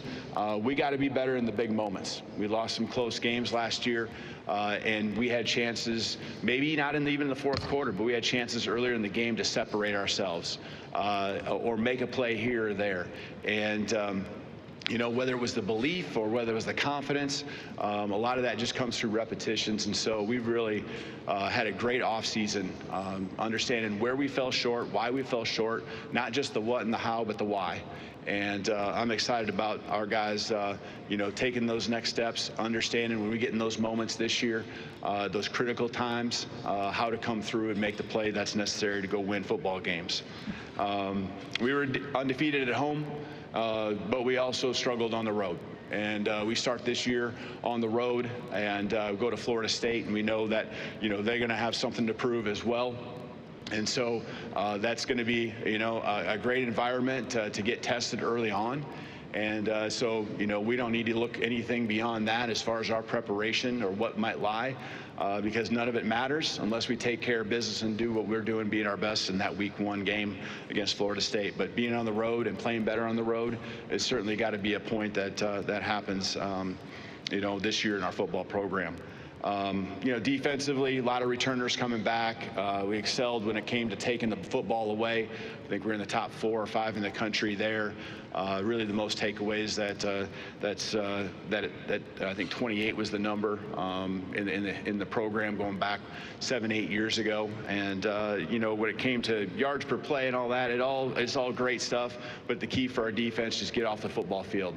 And as the season went along, we did a better job of that early on. There were some times where we could have been better. And those led to games that came close. Those led to games that we maybe fell short. Offensively, I think it's just consistency. It's consistency in all areas. We want to have the ability to be balanced. You know, I mean, it doesn't mean that the statistics look equal when the game's over or the season's done, but the ability to run the football when someone's taking the pass game and vice versa, when the opposite happens. So I think, you know, more and more pieces coming together, the development of players at all positions. I'm excited about what we have there. An offensive line is where it really starts. Really 6 guys that are strongly in the rotation with a lot of others that are up and coming and developing quickly that I could see, you know, competing for spots as the season goes along as well. When it comes to you know, overall as a program, physicality is the name of the game. When it comes to playing football, you wear the pads for a reason, right? And so physicality, that comes through the work to build your body. But that also comes through, you know, toughness mentally as well. So I love, again, the work is what we're focused on right now, the main thing, keeping it that. I love the mindset. You know, doesn't guarantee anything, but it gives you a great chance. So excited about 2 weeks from today. At this very moment, I think we'll be on the football field practicing practice 1. So it's come on fast. Media days usually represents you know, that type of kickoff and signifies that we're here. And so I'm excited to get the ball rolling. So I'm open it for questions. That was Kalin D'bor, Alabama head coach, at the podium earlier today. You heard his opening remarks right there. A little more comfortable than last year, perhaps. Now entering year 2 in Tuscaloosa with some big expectations. But we have more from Kalin D'bor that you'll get to hear here on 3-Man Front, as he did meet with the media after his opening statement, of course, to do a little Q&A. So we'll have that coming up for you. So more Kalin D'bor, SEC Media Days, Day 3. We are live in Atlanta, continuing our coverage right here on Jox.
1246 broadcasting live from Digital Drive here at the College Football Hall of Fame. What a week it's been so far. Day 3 of SEC Media Days. There is one more day left to go tomorrow, but yesterday a lot of the big guns, including Auburn, Texas, Georgia, and the like, and then today Alabama Day. We still have Oklahoma left to come up a little bit later on in the day today, so going to be excited to hear from Brent Venables and some of the Oklahoma contingency, because that is certainly a coach that we know has some high expectations and might find himself on the hot seat at the very end of the season. But Kalin D'bor, he was at the podium earlier. We just let you hear some of his opening remarks to the media. Now let's go back to Kalin D'bor at the podium as he takes Q&A from the media.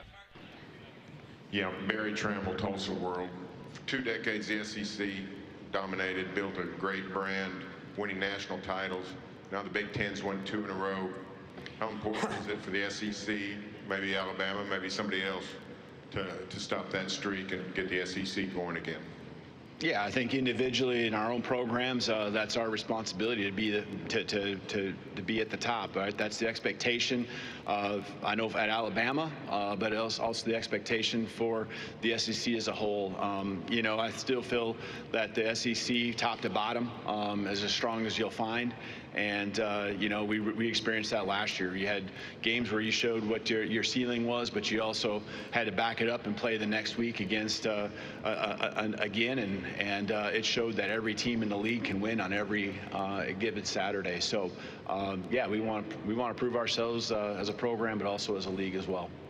Coach will go right in front of me, about 3 rows back, the section to your left. Coach Joe Gaither at BamaCentral.com. On Monday, Greg Sankey opened up talking about 8 or 9 game conference schedule. Alabama has a lot of great home and homes going out into the next decade. What's your perspective on future SEC schedules? Yeah, I mean, right now that's above me.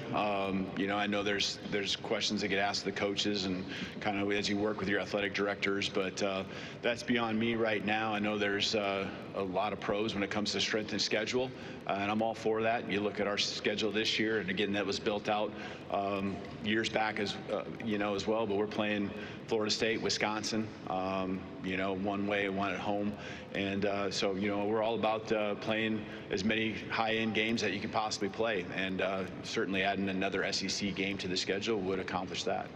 Coach, we'll go over again to our left on the far aisle, but midway back. Connor O'Gara, Saturday Down South. Did your year 1 live up to the Bama standard? In which way? Or like to me personally, or what you evaluate to be the Bama standard? Do you feel like your year 1 lived up to it? Yeah, I mean, for if you internally ask us, no. Like we fell short of making the playoffs, as simple as that, right? And giving yourself a chance to go compete for a championship. I think there's a lot of things that I'm super proud of that are happening within the program that are part of the progression. Yeah, we want it right now too.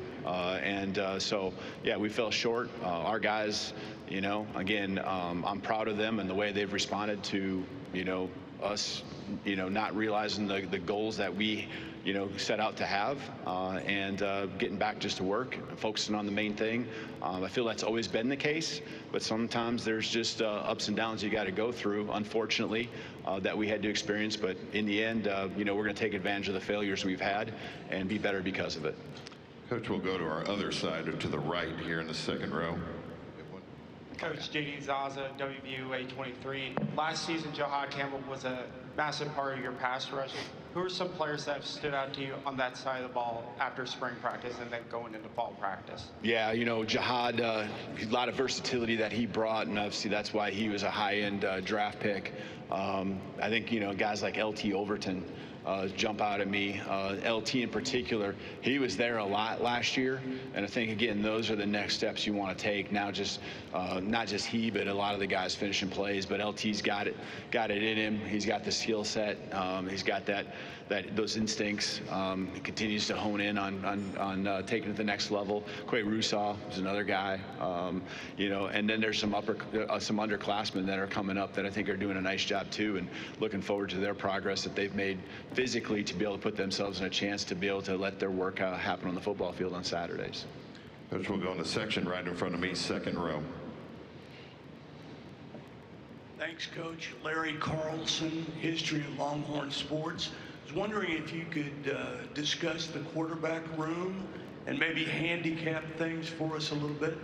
You bet.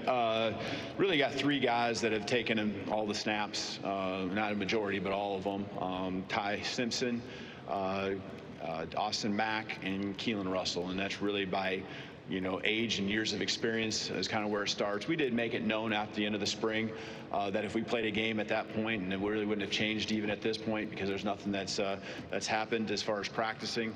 Ty Simpson would be the guy that would take the first snaps and be our starter. Challenged all of them at that time that they have to continue to take the strides. They got to continue in their own ways, improve. They've really, I know, worked hard to do that. And excited to see that progress 2 weeks from today. But they have the tools. Ty, throws a catchable ball. He's smart. He's been in college football now. Is going year 4. He's seen the ups and downs. He's got great relationships with the team. He's a leader that way. He's really owned things, I think, on another level. And then, Austin Mack. I mean, if he walked in here, the guy's 6'6", 230, 235. He's got a presence about him, and that carries over to how he throws the football. Just really took his most meaningful snaps in college this spring, working with the 1s and 2s. And then Keelan Russell, you would never have guessed that he's I guess a lot of guys would be graduating from high school here about a month ago. Really a high school senior, early enrollee that came in and just learning the system, learning college football, has taken these huge strides in the course of the spring. And now, again, getting that install over and over again in the summer and going into the fall, I'm confident he's going to make big jumps as well. So those are the 3. Kind of told you if we played today where it would be, but all 3 of them have the potential to do some really big things in our offense. And I think a lot of it has to do with what's around them as well. But we're going to stay in this section to our left about halfway back. Hey, Coach. Nick Wiggins over in Mobile, Alabama with WNSP. Last year, kind of unexpectedly, Ryan Grub joined Seattle after you were expecting him to be offensive coordinator here at Alabama. What was the adjustment last year without him? And then what are you looking forward to now finally having him back here in Tuscaloosa? Yeah, I think that's one of the things. I mean, we had 4 guys on offense that were, from a staff standpoint, that were coming down, and ended up being 2 with Ryan Grub.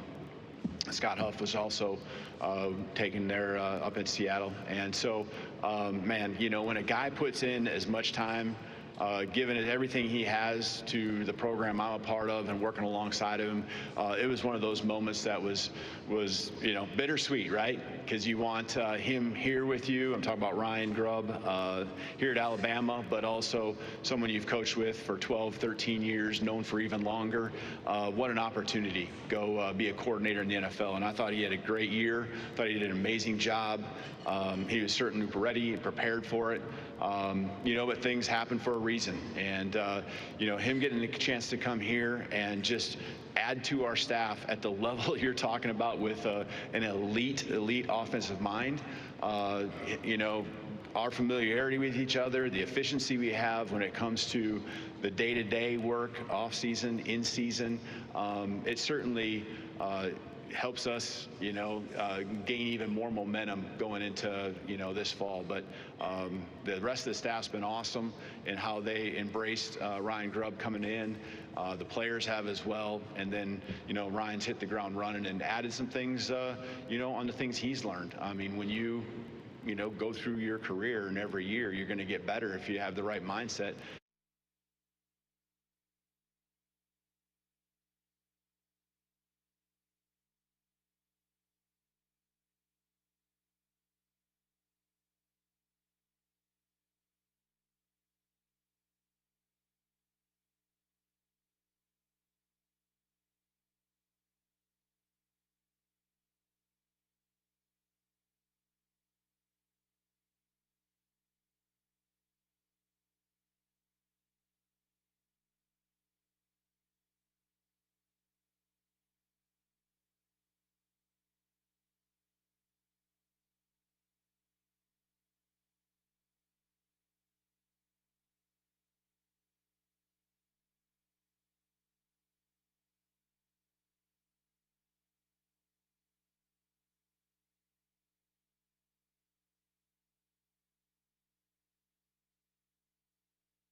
It is 1 o'clock. Welcome back. This is day 3 of 4 days here live at SEC Football Media Days. Landrum and I will be back in studio tomorrow with Molly. Meanwhile, Conrad, Cole, and Greg, they will still be here in Atlanta as things will get wrapped up tomorrow as another successful SEC Football Media Days will be in the books. You just heard Kalin D'bor, 30 minutes of what he had to say earlier at the podium. To me, Landrum, it appeared that he was absolutely extremely, he was pleasant. He looked like he was more relaxed, and he understands what the task is at hand. So we'll see exactly how that works out in regards to on the playing field, but he definitely seems to be a lot more at ease in the suit of the head coach at Alabama. And he should be. Kind of got the lay of the land operationally and not kind of being thrust into the SEC and taking over for greatest coach of all time, in a lot of people's opinion, what Nick Saban was able to do, and then trying to get familiarity with the roster and all of that. You got a year under your belt, season under your belt, and now having that continuity. And, yes, he's bringing in a new offensive coordinator, but that was his original choice. And now having Ryan Grub there, and you heard it when we talked to Tim Keenan and asking him about that side of the ball. And he said, yeah, we've noticed it. Coach Grub brings that edge. He brings that, that kind of that different tone that gets everybody's attention. I think it's going to work out. There's question marks, but there's question marks for every roster. I do think that Alabama has less question marks than some of the other teams in the SEC when it comes to really, really pivotal positions. It will be interesting because the Big Ten Media Days will happen next week in Las Vegas, of all places. ACC will be going on in Charlotte. But some news have just come out moments ago that Fox Sports and Barstool are nearing an expansive deal that would include Dave Portnoy on Big Noon Kickoff. And also Barstool will have a place on FS1. Yeah. And FS1 just got rid of how many shows, Conrad? 3? That would be 3 shows. 3 of their 5 live shows that they do on FS1. All of that talent was shown the door earlier this week. And so now news is breaking that apparently Portnoy and Barstool. But that's not surprising because Barstool's been doing their own. They've been doing their own game day. So if you're not fighting ESPN for those viewers, you're going to go and you're going to try to seize. And are you taking some of the Big Noon Kickoff viewers or Big Noon Kickoff? They've been looking for a shot in the arm. You're hoping to get some of those loyal Barstool folks. Well, and he's a Michigan guy, we all know. Yeah. But I think that a lot of the places they went were Big Ten events. So, that would make sense it makes sense to get into bed with Fox Sports. That'll be interesting. So, we'll see. He's not good with the NFL, but now Portnoy is good with college football. Who will college football fans hate more on their game day show, Pat McAfee or Dave Portnoy? I feel like some people have maybe come around a little bit on McAfee, but you still get pushback on that. Yeah, my prediction would be that Portnoy says something a lot more offensive this football season. All right, let's go ahead and let's take bets. Is Portnoy allowed to do it for a second season? I think so. You don't think that he does anything to rock the boat? Since it's just him? Yeah, I would think so. Because they don't, well, I mean, I guess that was with ESPN, but Barstool has a troubled past of things not lasting very long with ESPN. But this is Fox, so maybe it'll be different. Get you a fresh dump button. Have a couple of them, probably. Well, it'll just be fascinating to see exactly, the whole Big Noon kickoff type deal. What their dynamic is? Yeah. So does he his personality kind of lends itself to that anyways, but is he replicating what we get from McAfee? Well, I was about to say, are you going to have, I guess, the equivalent of McAfee and Nick Saban? Is that going to be Portnoy and Urban Meyer? Well, and if you know Dave Portnoy and you're tuning into that broadcast, there's an expectation there. So he's got to kind of teeter that line without going over that line. I wonder if maybe this is are you trying to branch into more of maybe the gambling side of some of this? Because I would imagine that we know he's very familiar with that world. Maybe that's an angle you're going at? Yeah. Possibly. That's surprising. I would not have. It makes sense, but I just didn't see that one coming. Does anything really surprise you? No, now, that's true. when we get any kind of college football news? Fair enough. We got breaking news last night at midnight. Well, it was reported. Yeah, we did. Reported by one individual who I thought was interesting. Once you clicked on the tweet, then he gave credit to one of his colleagues as well. But he made sure that his name was Yeah, Ross Dellinger and a couple other people have tweeted out within the last hour that there is absolutely some momentum for the president to sign some form of executive order. But as we all know, with these executive orders, there's limitations of how the executive order. I was talking to Conrad, and do you think that this was some of the bartering before they signed the big, whatever, beautiful bill? It's very possible. Yeah. Somebody was holding out, and they were like, "All right, I'll give you a vote, yes, but we got to fix this college football. thing." Yeah, possibly so. Last night, no, we haven't mentioned it. We did get an opportunity. We had to watch it in 2 different places here in Atlanta because we had to force Ty Richardson to watch it with us. Yeah, so we ended up in the local sports bar here in the hotel. But the National League, they win the game 7-6 in a swing-off. It's still funny. First off, I love the fact that the players wore their own uniforms. Yes. That was great. Thank you. That was awesome. The game itself was fantastic. National League jumped up to a 6-0 lead. The American League, they erased it. Top of the 9th inning, got a couple infield hits. Throughout the game, I thought what we saw, we could not hear a lot of it because we were watching it with a lot of other people. Well, we were talking a lot too. True, but Clayton Kershaw, he was mic'd up. That was very cool. That was cool. Yeah. The Hank Aaron tribute that they had on the field.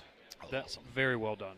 That was good. And then, of course, you got the swing off. The game was tied 6-6 after the 9th inning, which meant the Major League Baseball got to use its new swing off rule. Essentially, it's a mini home run derby. It was the first time in history. Each team picked 3 hitters who all got 3 swings against the batting practice pitchers, and the league that had the most dingers won. We came out this morning because I know GMAC was watching it with some colleagues when we were there, and I said, "Hey, what did you think about the swing off?" And he said, "I liked it." And I said, "I like it too." And he said, "Yeah, it was kind of quirky, but that's what the All-Star game is anyways." Yep. So you get drama there at the end, so there's a reason that you have the viewer locked in. I texted my wife. She didn't realize that there was a swing off going on, but she changed the channel from what she was watching to watch the swing off. The next thing, and I was kidding with Connor, what if we had like a celebrity swing off where you had 2 players from each roster, but you also had a celebrity that came in and took some hacks. So like a celebrity from Atlanta, like Ludacris would got out there. Yeah, you get Ludacris out there. Yeah. Then you get to pick maybe from a list of other celebrities for the opposing league or city. I don't know. I know. Why does he want this time slot back? Is this what he wants? Is that why he's hanging out with us? He definitely misses. You guys don't miss 2 hours of radio? He definitely misses waking up at 11. Thank you. He misses. That's the guy that we need to thank for giving us 4 hours. Yeah, he misses waking up at 11:30 and doing the show from 12 to 2. Yes. That voice that you hear is Matt McLaren. Hey, Matt. Hello. How are you? I'm really good. How are you guys? They're great. Just living the dream, brother. Are you? Oh. That's good news. Yeah. And we were talking last night at this get-together, and you guys are so blessed in Dallas. Matt's now at the Ticket, our sister station in Dallas. And, I mean, you guys. You get to talk about sports that nobody cares about here. Yeah, hockey, basketball. But you're about to, like, burn and go. Like, you're, like, Will's down in Dallas, and you guys, NFL training camp's about going to start. to California. Yeah. Flying out Sunday morning for training camp with the Cowboys. Be out there all next week, which is really nice because it'll be 100 degrees in Dallas, and in Oxnard the high is like 75 every day. Oh. Really? Yes, it is. It's so cold because our show will start at 7 a.m. out there, and we'll get there about 6:30.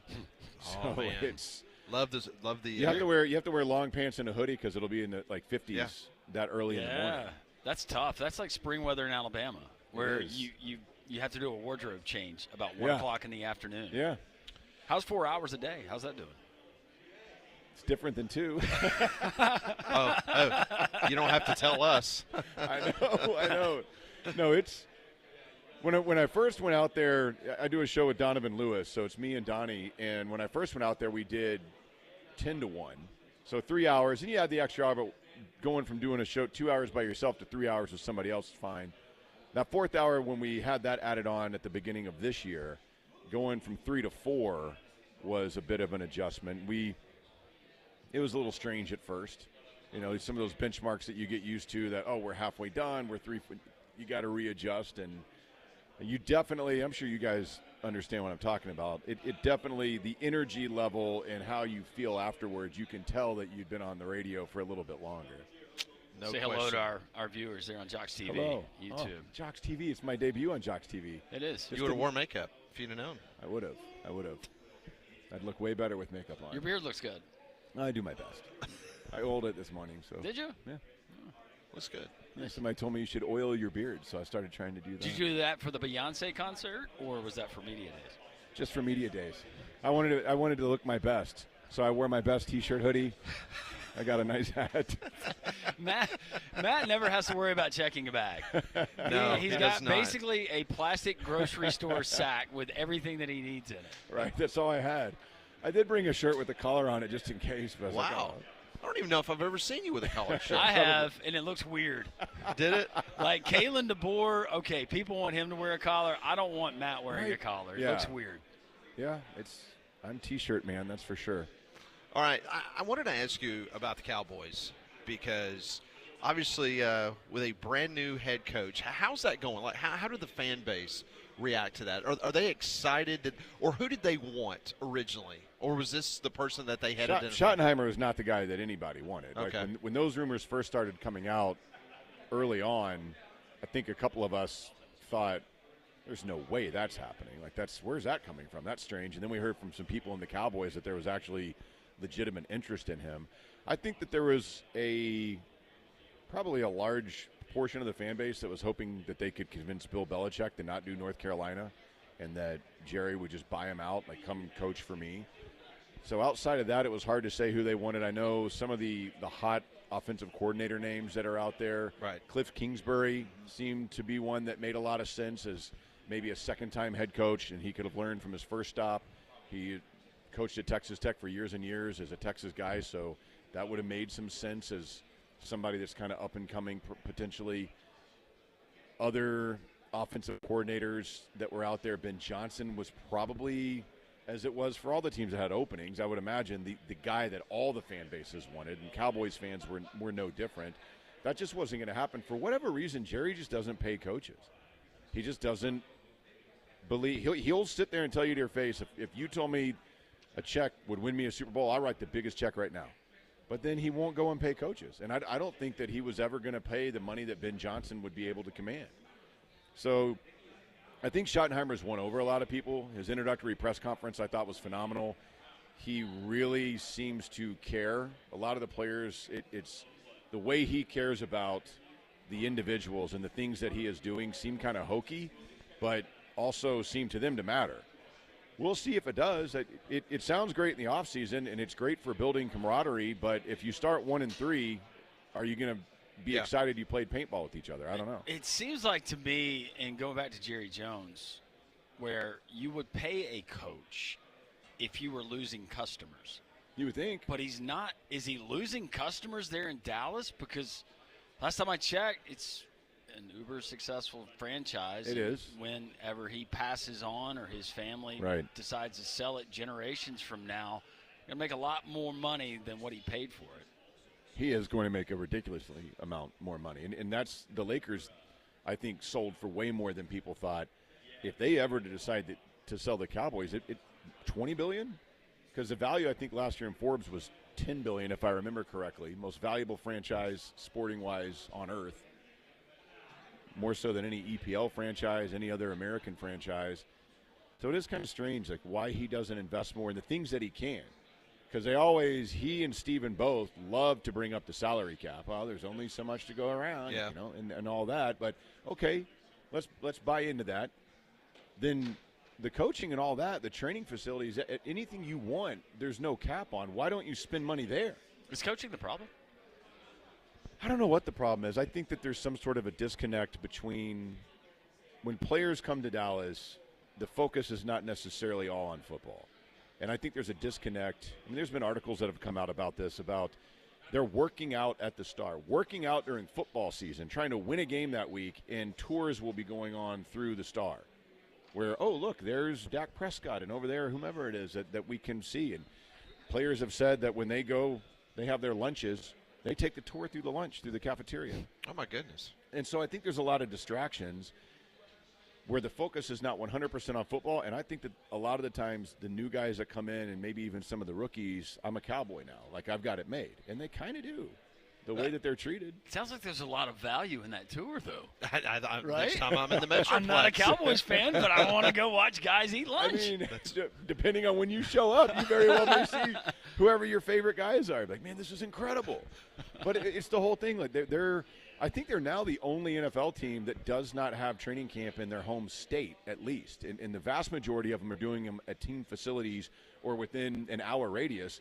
The Cowboys are flying halfway across the country, an hour and a half north of Los Angeles, and they just signed a 5-year deal with the city of Oxnard to continue doing it, and they'll pull – last year was a real down year, and last year I think the apathy of the Cowboys fan base was more than we've felt it in maybe my lifetime that I can recall, where people are finally starting to get being angry isn't working, hurting isn't working, nothing is – I'm just going to stop caring. Yeah. And you're starting to see more of that. The training camp crowds last year, in a normal year it's probably about – 60, 75,000 people that will show up over the course of the however long they're out there. And last year, I think they said it was like 24,000. So, and you could tell when we were out there, the stands weren't as full. There was a much smaller crowd. That is Matt McLaren from The Ticket in Dallas, Texas. Obviously, on his Wikipedia page, he has that he worked at Jox twice. So I did. Really That's correct. appreciate yes. that. Well, I miss Birmingham, and I love Birmingham. Can you hang out for? Are we keeping you from a high-powered lunch or something? No, I don't think so. Okay, we're just making sure. I don't know what they're doing. We will continue with Matt McLaren here on Jox. This is SEC Media Days, Day 3 here in Atlanta.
Welcome back to Atlanta. This is Three-Man Front on Jox. We're live at SEC Football Media Days.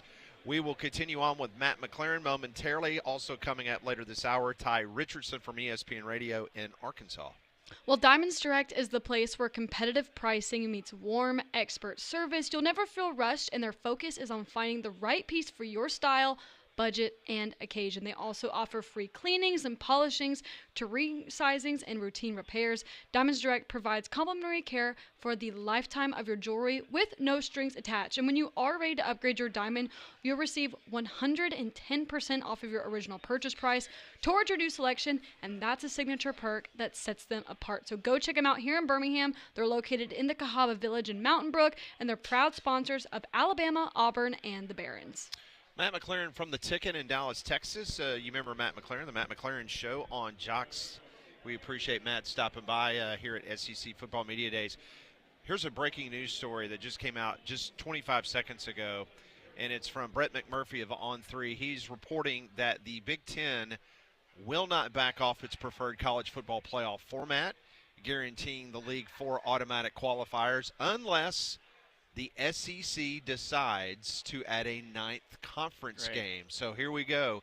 So Petiti and the Big Ten are letting this word get out. So now they're trying to force the SEC to a 9th conference game. I told J.D. Piquel this, Matt, a few moments ago when he joined us on the show. I personally believe what you're going to have is tomorrow as we wrap up SEC Media Days and Greg Sankey sits down with Paul Feinbaum and has the last word as he kind of wraps up SEC Football Media Days. I got a feeling that he is going to have some type of response to that. What is your general feeling on the 8-9 or just the college football playoff future? I've always thought that the conferences, I get what Sankey's saying, but it seems if you're going to have an expanded playoff that you should, I like to move to 9. And I think it's unfair because it adds an extra loss, of course, to everybody who's playing because you have the 9 conference games, so you got to lose another game. As we know, the SEC is the most difficult conference in the country. I don't know that the Big Ten, depth-wise, throughout the depth of that conference is as difficult as the depth of this, especially this year with the SEC. Big Ten has always felt more top-heavy than it has for the last few years. And so I do agree when Sankey says our 8-game schedule is more difficult than any other conference's 9-game schedule. I think that's true. I also think when you go to 9, South Carolina, Clemson every year, Florida State every year. And there's these non-conference games that are already wrapped into the schedule for some of the schools that you can almost make a case makes it completely unfair because now they're playing what amounts to almost 10 conference games to a certain level because they're playing such high-level other teams. So I don't know how they're going to balance that out. And you know, Texas this year playing Ohio State. Alabama has always tried to schedule somebody very difficult in that first month of the season. So I think that even though they play only 8 conference games, you can make a case. Most of the teams are playing what would equate to 9. So it's a weird stance for the Big Ten. I think it'll be funny if they stay at 12. The Big Ten may find that in a lot of years they don't have the success that the SEC is going to have in the 12-team playoff. I was the Big Ten. I would be more than happy to go to 16 and let the committee decide if we have more. Yeah. The problem, with the Big Ten is the elitist that they are and the schools that they would want to attract. I don't know if that's feasible. I'm almost to the point where let's just do it on a rotational basis, right? Like we used to do in the American and National League with the designated hitter. All right, this year, Big Ten, we get your format. This year, SEC, I'm so sick of it. We're going to get to Vegas next week. We're going to have the Big Ten, and nothing's going to come. It's going to be more posturing. It's going to be more saber rattling. Yeah. But here's the thing about nothing this. gets accomplished. So now by this report coming out, we all know how this works.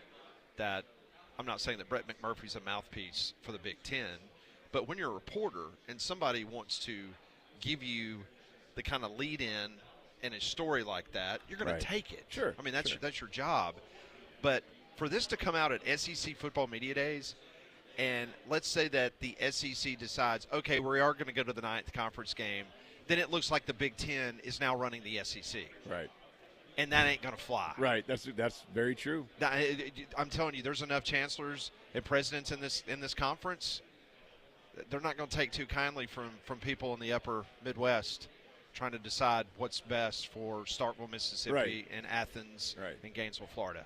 That ain't going to fly. Yeah, you ought to tell, honestly, the Big Ten. I mean, it's the way that their schedule was last year. If Indiana, we all know this, if Indiana was playing in the SEC. That was complete trash. That's not a playoff team.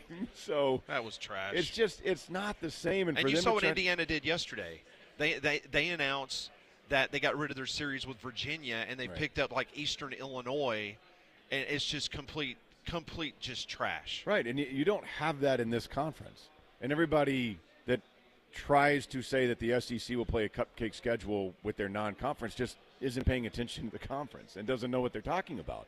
The 8 conference games, there are teams in this conference that could be better than they were last year and have a worse record because the schedule they got to play. I don't know how you do it. And we've talked about this before. When you talk about the depth of the SEC, it's also the depth of roster to where that when the second-team guys are coming in, they're bigger, faster, and stronger than the second-team guys in other conferences. So you're playing a more physical game against a higher level of skill, and you're doing that on a weekly basis against depth of talent more so in this conference than any other conference. It's just not the same. There's not an off week. Even the teams that people will point to and say, well, that's Kentucky or Vanderbilt or Mizzou, whomever you want to say is less than, in this conference, they are still full of NFL players, and they are still full of higher-level talent than the same equivalent school in another conference. Well, how have we incentivized – and now, as a fan, and I've said it repeatedly on the show, Matt, I love the pandemic year for the SEC because you were going to get, for the most part, until one team claimed they had too many COVID cases. Yeah. You got 10 conference games. It was great in a SEC football. You were getting as a fan, I still want that. I want more SEC games. I want more quality. I understand it from the conference perspective. I understand it from where the schools are. But at some point, we've got to move on and figure something out. What's best for college football as a whole? I don't know if you guys have noticed. That ship has sailed a long time ago. Right? Yeah. It's all about money. Who brings the eyeballs? And that's going to be the SEC and the Big Ten. I'm just litigation and all of this. It's not going away, and unfortunately, I guess I just stopped getting frustrated with it. But that's all we hear now. Yeah, it's just lawsuit after lawsuit, and anytime they try to do something, it's somebody somewhere is going to have a lawyer that goes, well, we could probably challenge this in court. I have no idea what this thing's going to look like in 10 years, 5 years. Who knows? 5 years ago, this would have been really, really big news. But you know what it is now? It's a car alarm. It's white noise. It's just that we had Jim Nagy on. I mean, you guys know Jim, general manager of Oklahoma football. Yeah. And we asked him, like, how nuts is that to you? That college football programs have general managers because they have to, because they need somebody who can run that side of the business, because it is a business, who can handle all these contracts and the things that they're going through, and having kids come to you and go, hey, man, I'm had a great spring. Time for need to renegotiate, or I'm going to leave. Well, and also the general managers now, you remember the back in the day when a coach would go hire a coach to be the FU coach? Yeah. You know what I'm talking about? Like he was the bad cop, and the head coach was always the good cop. The position coach was the bad cop. Well, now the general manager is the guy that's calling in Matt McLaren and say, you know what, Matt, we just don't have that kind of NIL budget for you this next year. You only rushed for 400 yards last year for us. Sorry, bud, but this is what we can offer you. That's his job now. Yeah. Forget year to year. We've had instances that have never been reported on the airwaves of star players of teams in the SEC and other places that have been holding their team hostage during game week. Like early in the season. Yeah. Because they got a really good deal, but Joe over there, they just heard about the deal he got. Whether it's real or not, we don't know. Yeah. That's what's being reported, so all of a sudden that's reality, and he wants a new deal or he's not going to play. Yeah, which is insane. It is, but that's what it is now. That's the game that we are watching. They cave every time.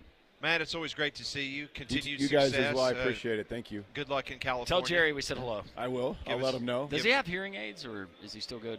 I'm sure he does. I'll have to stare closely at his inner ear and see if I see one. Do that and blow in it. Okay. Yeah. Just ask him a question. He'll tell you a story, some random story has nothing to do with the question. Like, why are you here, Jerry? Why are we talking to you? Have you been on his boat? No, I have not been on his boat. But I will say the media party that they do every year for Cowboys media, they have it at Nobu in Malibu, and it's right on the beach. That's the place that's really expensive. Yeah. Oh, nice. And he takes care of everybody. Will you wear a collared shirt? I can't remember if I have to or not. You don't have to there. I may have to. Okay. I can't remember. Get you a quality dress tee. Okay. Maybe I might tuxedo T-shirt. I'll send you some options. Something like that. That's good. All right, miss you guys. Miss you, buddy. Miss you Always good seeing y'all. Miss Birmingham very much. I was there Saturday and enjoyed getting out and about and seeing some of the old places. So always love Birmingham. Appreciate y'all. Thanks, Matt. That's Matt McLaren joining us from the Ticket in Dallas. More three-man front live here in Atlanta.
Great conversation with Matt McLaren. I want to thank everyone that has stopped by today here on Jox and three-man front. Nick Kelly, Trey Wallace, Tim Keenan, outstanding defensive lineman for the Alabama Crimson Tide, Ben Portnoy, J.D. Piquel. You just heard our good friend Matt McLaren from the Ticket in Dallas. How about our friends at Dobbs Ford right there on Parkway East in Birmingham? Dobbs, you're going to get the family experience. You go in, the managing partners, Joey and Rachel Goshen, the entire staff, they're going to treat you like family. The customer service is what separates them from a lot of other dealerships. They're going to beat any competitor's pricing right now. You get the Ford employee pricing on select makes and models. 90 days until you have to make your first payment.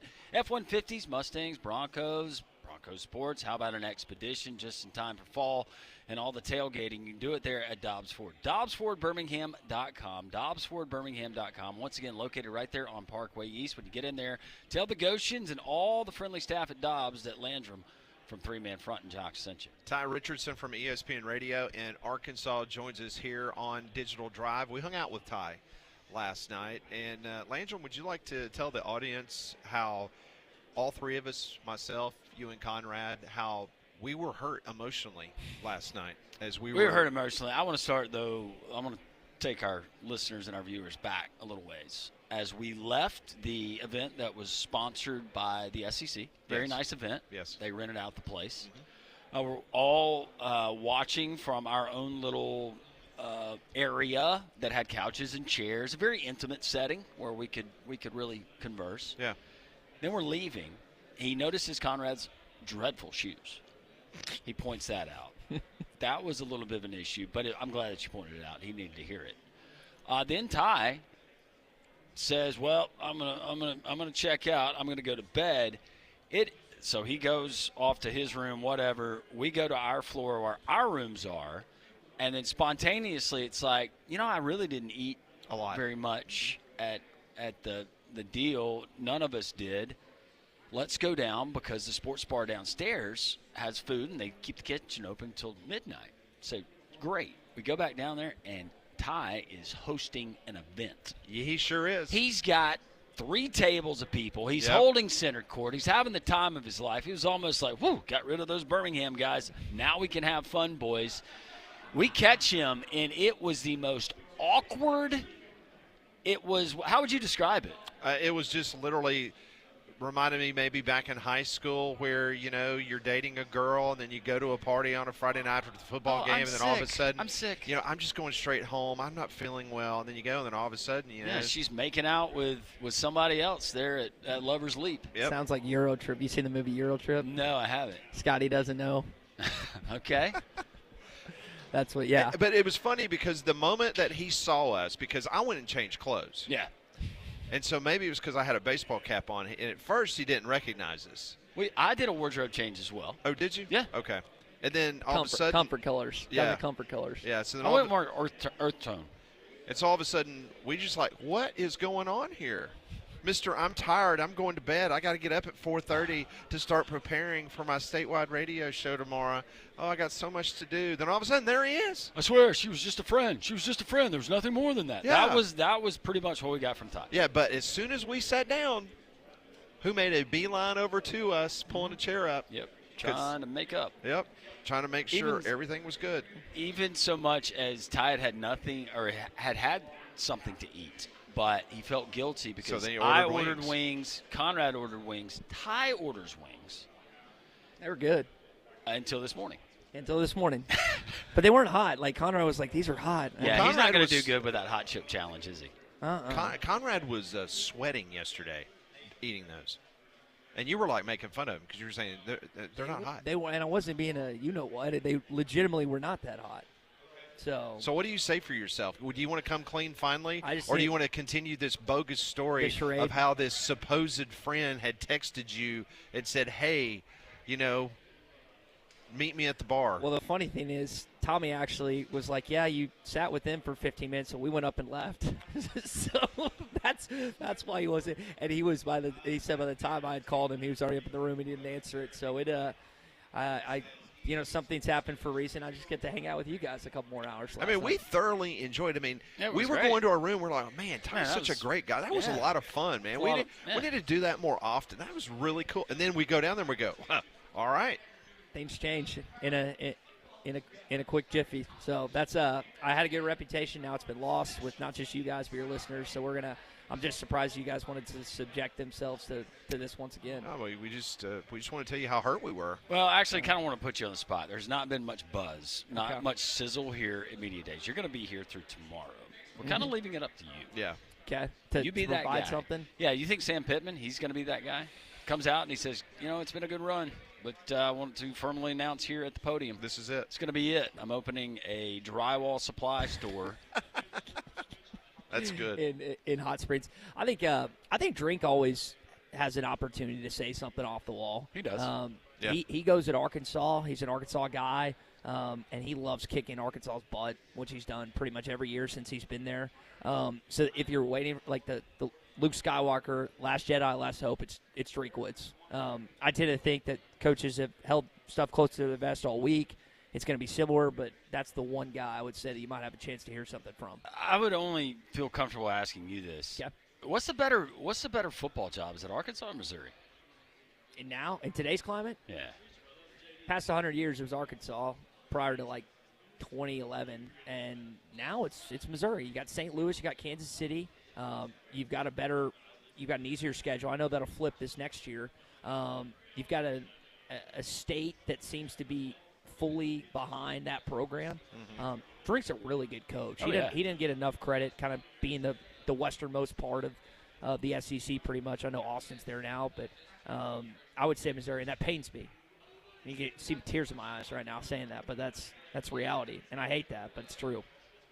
All right, there was a story, we were talking off the air about this just a couple of moments ago in regards to something that Brett McMurphy is reporting, that the Big Ten, they're telling media personnel up till next week's Big Ten media days, kind of laying the groundwork that they're holding firm. They are dug in. They're going to die on that hill that they want these automatic qualifiers moving forward in the college football playoff unless the SEC relents and goes to 9 conference games. What do you personally think? Do you think the 8 or 9, or just tell the Big Ten to, screw off and we're going to do our own thing and let's see where it goes? I think Commissioner Sankey is going to tell them to kick rocks, and they're going to do their own thing. Listen, the Big Ten has in that last 2 national championships, but when you look top to bottom, Ohio State and Michigan, and I don't know about Michigan this year, but Ohio State could. They beat SEC teams in the national championship in the college football playoff. So that's at least a program, at least 1A, that can compete. But when you look past that, and I know Michigan won 2 years ago, and they beat Alabama on the way to do it, but traditionally that has not necessarily been the case the last 15 years. So outside of those 2 schools, they're holding up the entire conference. Yeah. Penn State, I know, is a really good program, but Franklin can't figure out how to beat Ohio State or Michigan, much less win a playoff game. So that being said, and past the round 1 or whatever, I think that being said, SEC needs to hold firm. Why are you listen? The Big Ten, while they won't, why would you want to relent to a conference that, in all reality, is not a better football or is not on the same footing as you? Their top 2 programs might be. The rest of the conference is not. What's the level of enthusiasm of Hog fans? Maybe not necessarily heading into this season, but with the football program as a whole. Do you feel like maybe the best days behind, just given the climate and where things are? Yeah, it's like when you Razorback, the accounts will put up these old social media videos of big-time wins or big-time moments, and there's been some, like Sam Pittman beat Texas in 21. He beat Ole Miss at home in 22, beat Tennessee last year, beat Florida for the first time ever in Gainesville. But it's like one a year now. It's not multiple. In the conference, you get so many opportunities. Like Notre Dame's coming in there. They're going on the road to Memphis. They've got 4 marquee road games in the Southeastern Conference. So their one-score efficiency, Landrum, is awful. Yeah. They've rarely gotten blown out. Like one blowout last year at Ole Miss, but it's bleak, man. And I think they're going to go 6-6. I don't know if that's going to be enough for Sam Pittman to keep his job. I hope I'm wrong. I hope they go 8-4, but it's just hard to foresee a scenario with a lot of questions of this football team. Ty, it's always great catching up with you. We still love you. We're just Thanks, giving you a hard time. Yeah, man. And please take care of Conrad tonight. And we need videos. Video with sound. Okay. Yeah. Don't let him wear those shoes. Not those. Let him wear those. Yeah, he looks respectable today. Don't let him wear the Yeezy way too expensive Crocs. He's at least tucking today. I've been tucking all week, and this is the first day that after last night. He's wearing dress pants and a belt. Looks good. Yeah. Looks good. Cleaned up nice. He's oblivious to right now that we're talking about it. He really is. Look at him. Looks like Forrest Gump just sitting on the bench. Yeah, look at it. No wave. Hey, No, see, that's totally Forrest Gump. Yeah. All right, good stuff. Ty, safe travels back to Arkansas. Hope to see you soon. All right, thanks, buddy. Thanks. That's Ty Richardson, ESPN Radio in Arkansas. We will wrap things up from Three-Man Front's coverage of the SEC Media Days when we come back.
Just a few minutes away, and Three-Man Front, we will put in the books another SEC Football Media Days. Langelo and I will be back in studio with Molly tomorrow, wrapping things up from there.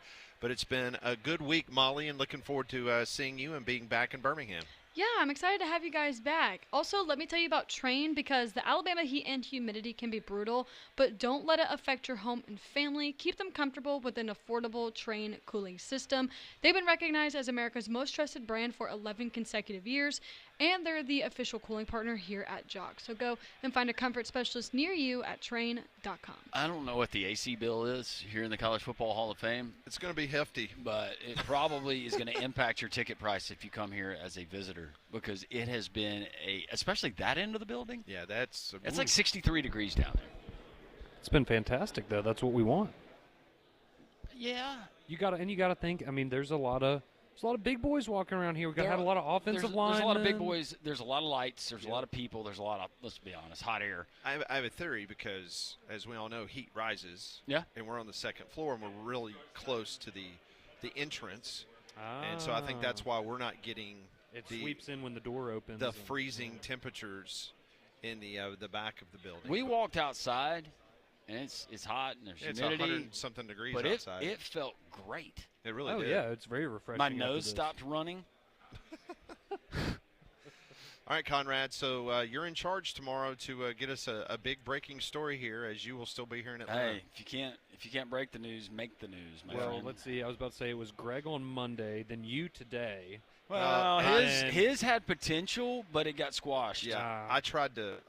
You tried. No, I did my best to diffuse it, and I think I did a pretty good job. No, it was, and I appreciate that because I really did not need that today at all. I'm just glad that, So he I'm was standing there when he was, so we know that we're good for the future.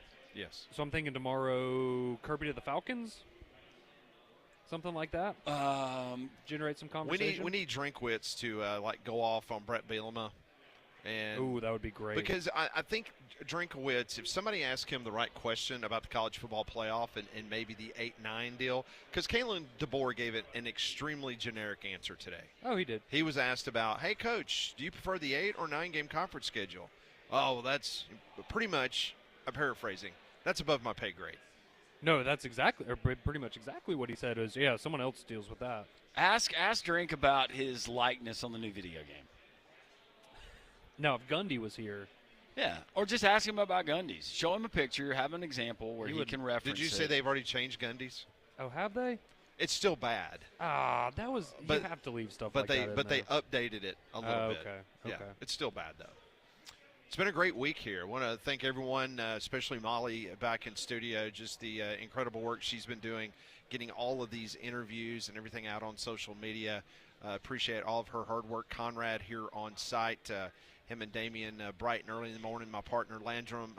We try to bring you the best of what we can, what we see, what we hear here at SEC Football Media Days. We're blessed to do this. We're blessed to have the great audience of Jox 94.5 and across the great state of Alabama to continue to listen and to participate in this program, and we could not do it without them. Yeah, there's a lot to be frustrated with, not only college football but college athletics, but I think this is going to be an outstanding year in the SEC as a whole. I think the conference is strong, the conference is healthy, it's thriving, so at least for our listeners and our base, you guys, I think for Alabama fans, for Auburn fans, there's a lot to look forward to, and that's not hyperbole. That's I honestly believe that. So it should be a good year, and that's always good for us.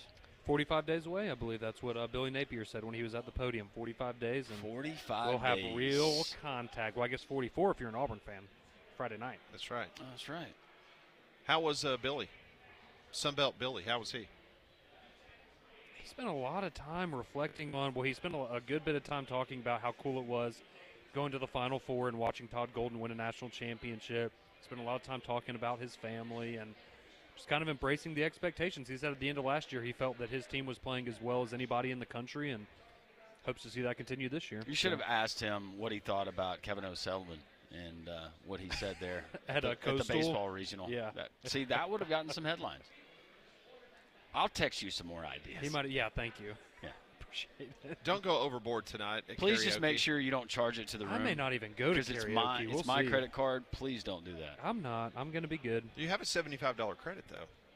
Yeah, we've already taken care of that. Yeah, he used that on our dinner the other night. Yeah, you ate part of that credit. Yeah. Oh, did I really? We all enjoyed that. By the way, the food was actually really good there at the hotel. Yeah. Yeah, I just feel like a wimp because I got the buffalo wings, and they were excellent. And then I go, man, these are hot. And then Ty Richardson eats the same ones I do, and he goes, man, these aren't hot at all. Yeah, but they had a different effect. He was making fun of you. He was. It had a different effect on him than it did you. Well, yes, he felt the pain this morning. I felt the pain last night. Yes. What's your go-to song? Karaoke. Mr. Brightside. Oh, yeah, that's right. Is Barrett coming down to be a part of this? I don't know. That's a great question. We need to text him, actually. No, you can. I know you. Yeah, you'll be in Trustful in 30 Barrett's minutes. probably enjoying the next 2 days of not having to talk about a Braves loss. You're probably right. All right. Well, Conrad, he will not be with us tomorrow. Great work this week. Yeah. Good stuff. All kidding You're aside. a great roommate, too. Y'all, too. You too, Landrum, even if you watch me sleep the first you night. You get a 5-star review from me. I appreciate that. Thank you. All right. For all of us here on site in Atlanta, Georgia, we appreciate everybody tuning us in the last 3 days. The coverage will continue tomorrow bright and early at 6 a.m. with Conrad and Damian, Mac and Cube. 3-man front back in Birmingham tomorrow. Have a great Wednesday. God is great.